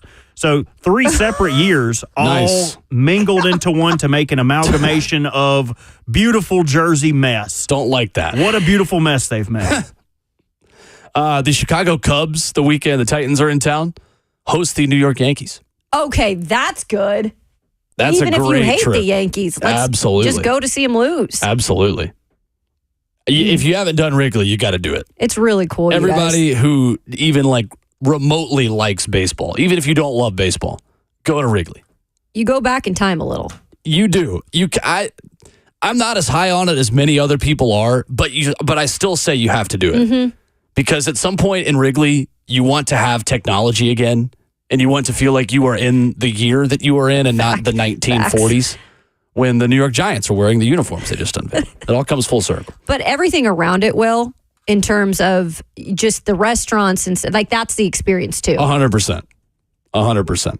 615-737-1045, our number. You can take it anywhere on the NFL schedule with us here on the phones for the remainder of the show. What is the worst part and best part of the Titans schedule? We'll get into that coming up. We'll also take a look at the primetime slates, Monday Night Football, Thursday night, and Sunday night on the games that you will be watching and the stinkers you will be looking to avoid coming up.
RKW, Ramon, Kayla, and Will is brewed up by 8th Roast on 104.5 The Zone. 615-737-1045. Your reaction to the Titans' schedule in 2024.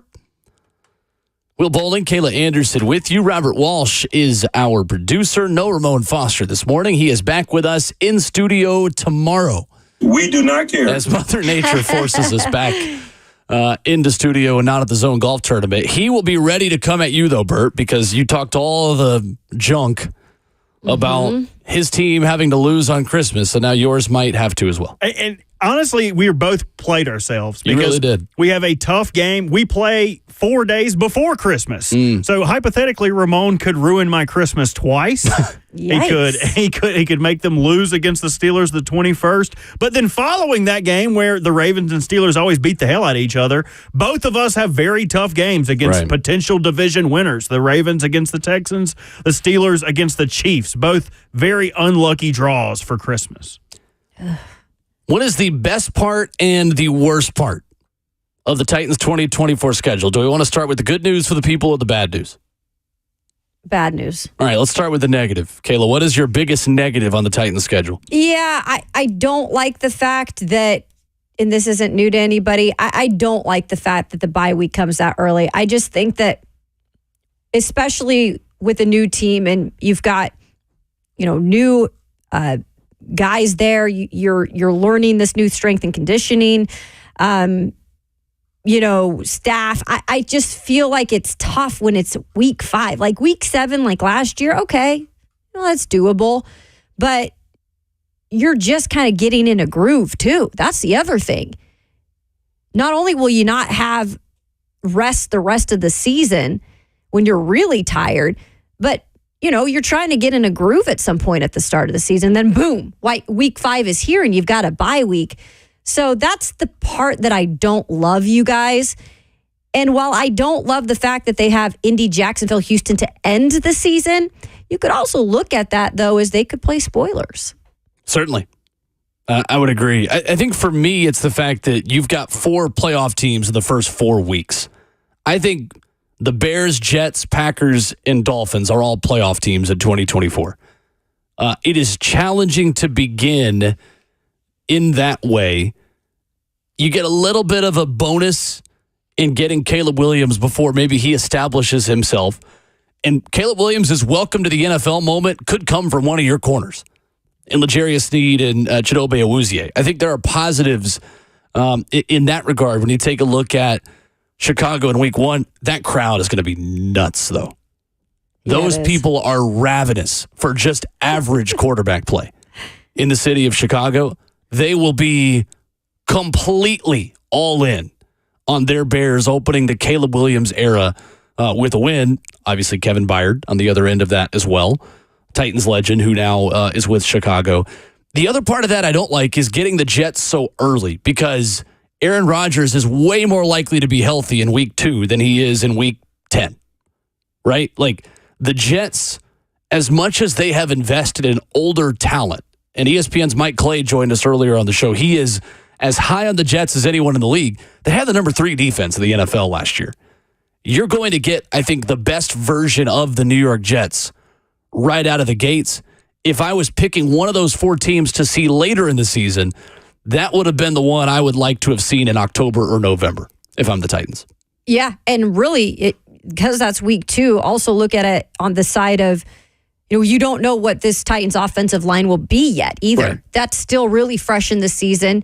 Like this Jets defense is good and it didn't get any weaker. And so you're right. Like you want to make sure too when you're dealing with a defense like this that Will's going to be able to stay upright in the second game of the season. And just I think in terms of building his confidence too. And that's a tough defense to go against. Bert, biggest negative on the Titans schedule? I think it's going to be the time that you play the bulk of the rookie quarterbacks on your schedule. You face Caleb Williams week 1, which is great, but after that, you've got a string of rookie quarterbacks in November and December when they've had a chance to play in their system, get some games under their belt, the jitters out. I would want to play those teams earlier in the season so they can make those mistakes against you. Now, that's up to Denard Wilson to come up with a defense that is tough for rookie quarterbacks to play. But it is a challenge because, again, you don't have a lot of tape on these guys. There's not a lot of tendency work where you can say, oh, I know this guy likes to throw this route on this distance. A lot of stuff to figure out for the Titans in the middle of the season with relatively new challenges around the quarterbacks. Other negative is we have broken the streak of the Titans bye week being the third Saturday in October. Unfortunate. We'd gone 2 years in a row where Tennessee, Alabama was perfectly positioned in the Titans bye week. No more.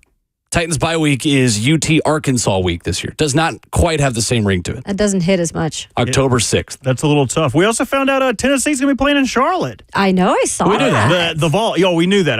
I did not know that. Yes. I am behind the times. Bert was pumped. NC State, the Duke's Mayo kickoff. Brett McMurphy had me informed. Another piece of the Chicago pie that we aren't really talking about. There are a ton of people with Tennessee ties on that team. Yep. Not just former Titans, but also Vols with Velus Jones and Darnell Wright. They also have Nate Davis and DeMarcus Walker. Titans and Vols galore on the Bears roster. Titans legends. And don't forget, Tyke Tolbert, now here, was in Chicago. Wide receivers coach. For sure. What do you like about the schedule the most? Biggest positive? Yeah, biggest positive. And right from the get-go, I'm thinking new coach, new personnel. You want things to be somewhat regular. No pun on the regular season. And it is, for the most part. If you look down the schedule in terms of kickoff times, while it might be boring, maybe boring is okay year one for a new head coach and a fairly, kind of new team in terms of the parts to it. Mostly noon kickoffs. And the biggest thing that I see out of there, because you don't have but one primetime game right now, at least, you're not getting those short weeks. And I think that's really important to just have a routine and to have these guys stick with a routine at least this first season. I think that's a huge benefit, you guys. I would agree. So the Titans do not play a single team coming off of a bye week in 2024. That is hard to do.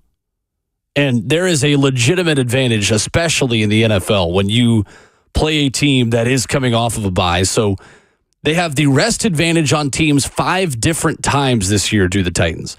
On the Jets in week 2, as they come off of Monday Night Football week 1 against the San Francisco 49ers. Week 6, Titans come off their week 5 bye by playing the Indianapolis Colts. I like that quite a bit. Week 7, they're in Buffalo after the Bills play Monday Night Football. Week 12, they are at Houston right after the Texans have played Monday Night Football.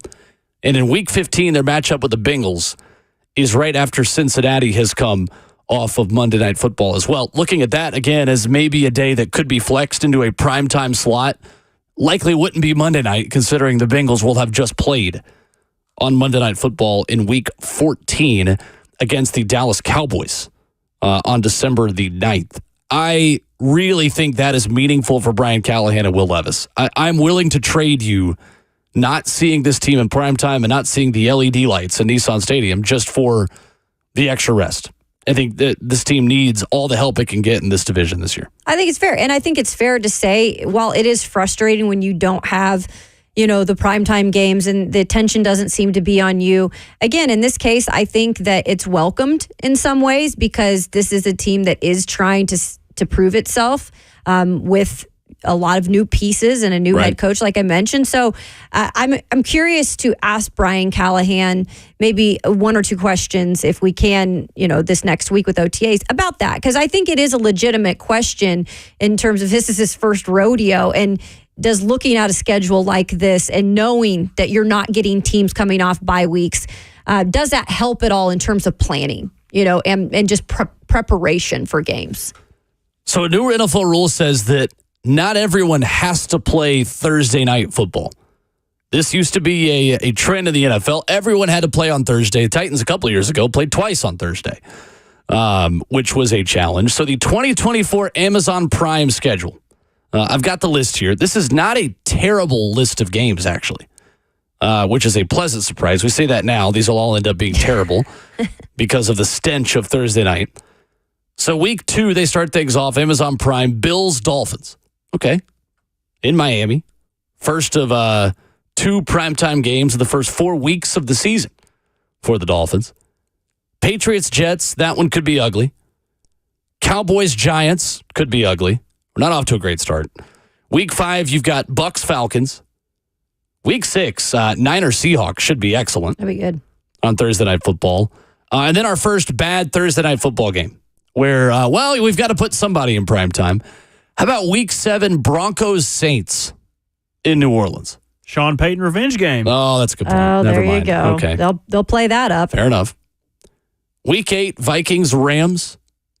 So like Kevin O'Connell and Rams head coach. That's the connection. Sean right? McVay. Sean Right. McVay, yeah. Week 9 on Halloween, Texans and Jets in New York. That could be good if Aaron Rodgers is healthy. Yep.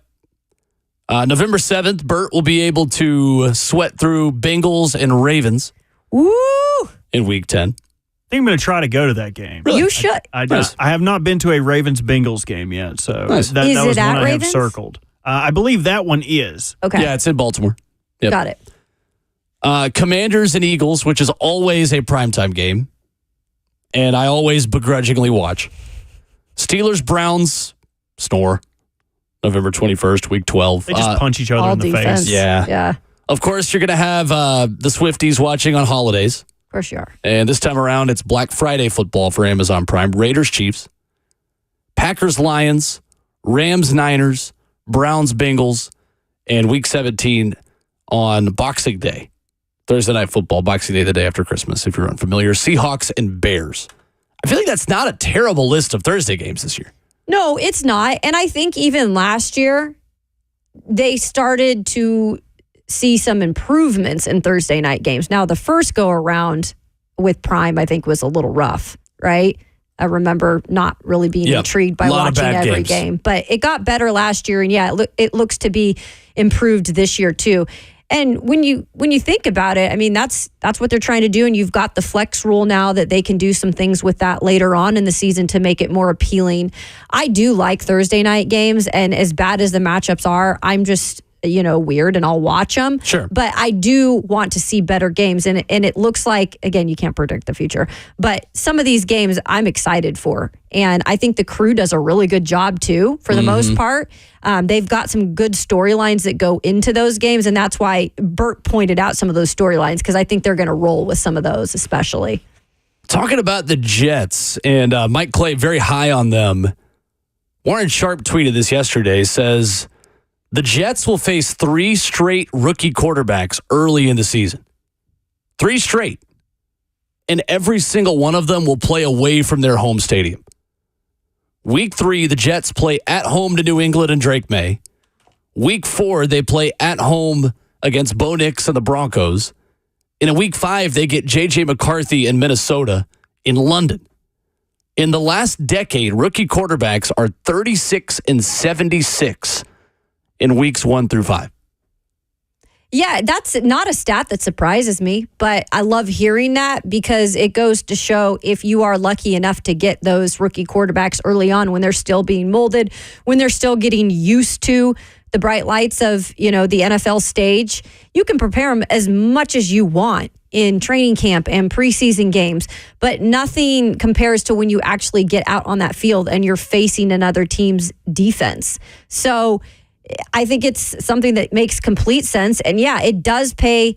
It pays off, or it looks like it's going to pay off for the New York Jets if, again, Aaron Rodgers can make it through 5 snaps. Of course. They do have to pay for that, though, because they closed the season with... Did the Jacksonville Jaguars make the playoffs? They missed last year, didn't they? They missed it because they lost to the Titans. Correct. Yeah. So they missed the game. So they That closed was with fun. 3 playoff teams. The Rams in Week 16, the Bills in Week 17, the Dolphins in Week 18. So 2 divisional games, 3 playoff opponents to end the year. They may start early and they may garner a lead in the division, but they'll have to close it at the end. Where is that Dolphins game, though? That Dolphins game is at MetLife. Cold weather Tua. Yeah. I'd rather get Tua when it's cold than when it's warm. A week before that, they got to play the Bills in Buffalo. That's yikes. It's December 29th. Oof. Schedule gods do not want Tua Tagovailoa to get an extension. Confirmed. We have Coach Mack from earlier this morning talking about the extra rest specifically and the fact that the Titans will only be at a rest disadvantage one time. That's in Week 18 against Houston, who will be coming off of a Saturday game at that point. Also a chance that that game could be moved to Saturday itself in Week 18 or Sunday night, considering the Week 18 kick times and kick dates are not set at that point. This was Coach Mack earlier this morning on the show on rest advantage specifically. Well, it depends on the health of the team. It depends on the health of the opponent. If they're on a shorter week, then it depends on the health of your team. But I think for this football team right now, where they are in the reset year that they're going through, it's advantageous to be on a pretty regular schedule. And I think that's a big plus. And plus, there's 13 teams that have 4-day turnarounds in this schedule. The Titans are not one of them. That 4-day turnaround stuff is brutal. And so you look at that. I mean, that's an advantage. That's an advantage too. But all of the advantage comes with the health of where your football team is.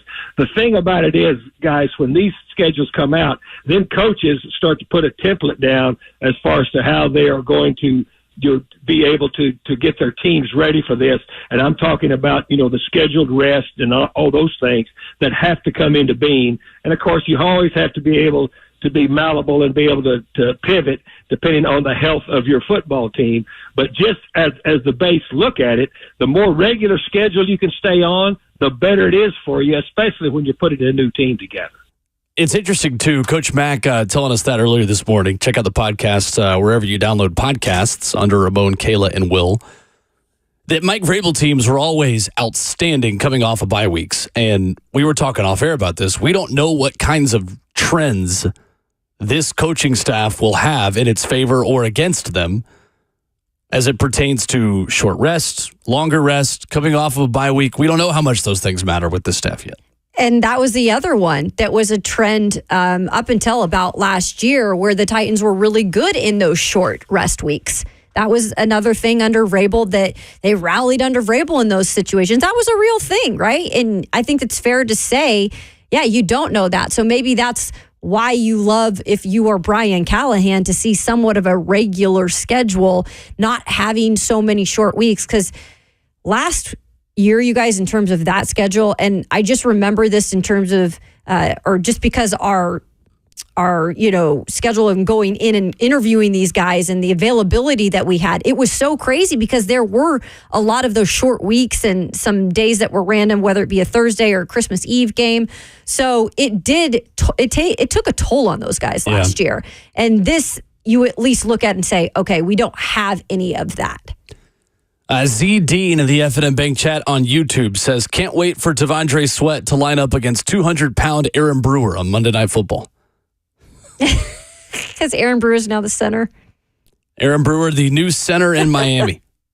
I have a friend who is a Dolphins fan, and he was trying to make the signing legitimate to me by saying, like, Miami Dolphins, they run a lot of spread and pulls where they need an athletic center.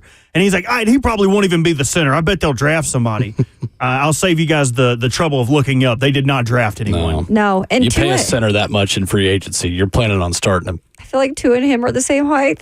See, that's the problem for me. If I have a small quarterback who is breakable. Me too. I want a large human being protecting that guy, not a fullback. You could argue last year that was the biggest knock on the Dolphins roster, and they did nothing besides drafting offensive tackle out of Houston, Patrick Paul, to help that offensive line group. Coming up, guys, did you guys catch the shout out that Nashville got on NBA coverage? No. I missed that. I'm excited for this. From an NBA coach mid-interview, Wolves-Nuggets Game 5, Nashville was for some reason mentioned in an interesting context. We'll play you that audio next.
Wrapping up the Thursday morning edition of Ramon, Kayla, and Will, RKW, brewed up by 8th and Roast. And it's always interesting when Nashville gets random shout-outs. I think it was 27% of you said yesterday you care about the Titans getting national attention. Okay, well, here's your national attention. Wolves and Nuggets. This was an in-game interview with Timberwolves head coach Chris Finch, maybe? I don't know if this is actually Chris Finch. This was a Timberwolves coach talking with the broadcast, talking about his players look so bad that looks like they just got off Broadway. This was NBA on TNT mid-game the other day in the middle of Wolves Nuggets. This series kind of starting the second quarter. We had that Nashville. He's looking our face, and now we got to make sure that we come out and throw the first punch. Already know Mike Conley. Karl Anthony Towns gets the left knee injury. What do you need to see from this supporting cast to be enough? Yeah, we talked about it. Just, game one, after half, they stepped up. We just talked about from the get-go, all hands on deck, obviously with Mike out. But, the one thing is with the timeouts today in between, guys can play extended minutes, but everybody that's called upon tonight, we're going to need an awful lot from them. Thanks so much, Coach. Mike Canoli, one-time assistant for... So this, okay. And they keep going here if you want to keep playing it. They then mention it.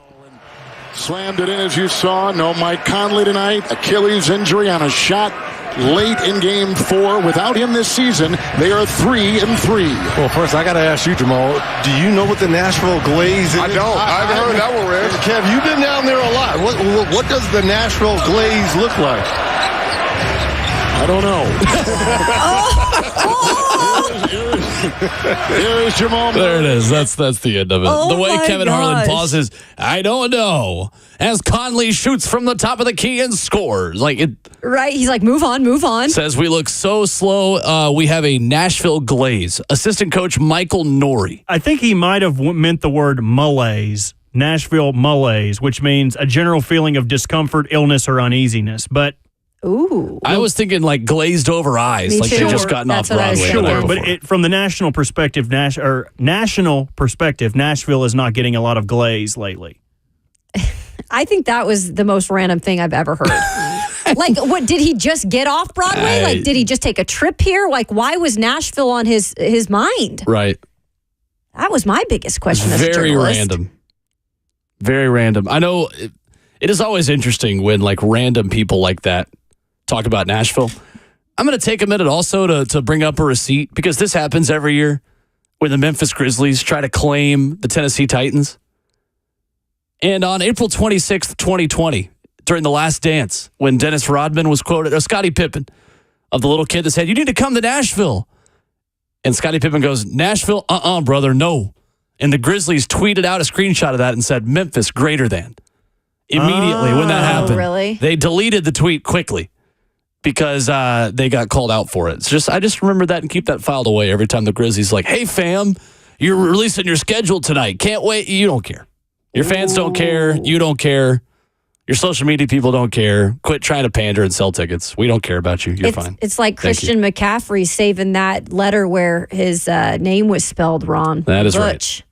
Keeping that in your back pocket. Will, I see you. Every time they do when the Predators and Grizzlies are both in the playoffs, that one time the Grizzlies made the playoffs, they always do the Team Tennessee. Support the Grizz and support the Preds. Screenshot right here. Memphis greater than. Scottie Pippen saying he hates Nashville. He's pulling it up for the audio medium here. Sean McVay doesn't forget, and neither does Will Bowling. Look, I mean, their burden of proof for retiring jersey numbers is so small. They probably retired the laptop of that social media manager after he tweeted that. Right up there with Zach Randolph and Mike Conley and Tony Allen. The worst retired numbers in the history of sports. When police retire, they're like, "Turn in your badge and gun." They're like, "Son, I need that laptop back." Have you ever kept something your ThinkPad from your work where they never asked for it back? Because I know people, I'm not going to name names, who have been able to score 2 laptops. Ooh. Yep. Wow. I am no longer, if our current bosses are listening, but I used to be in my younger days a little bit of a klepto.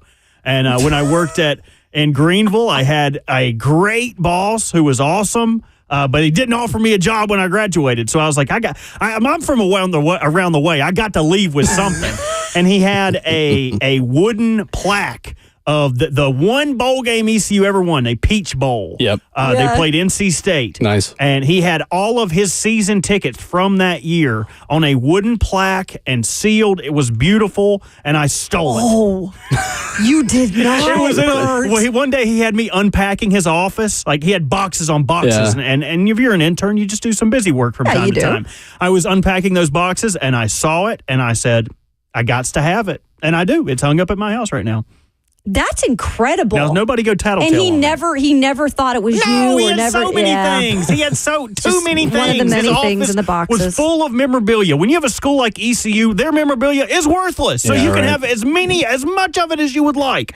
Goalposts, footballs, shoes, jerseys. There's a million of it because no one wants it. I've only ever worked here, so whenever I work somewhere else, I'll let you know what I take. Gotta find something to steal. Mm-hmm. If you were going to take something, what would you take?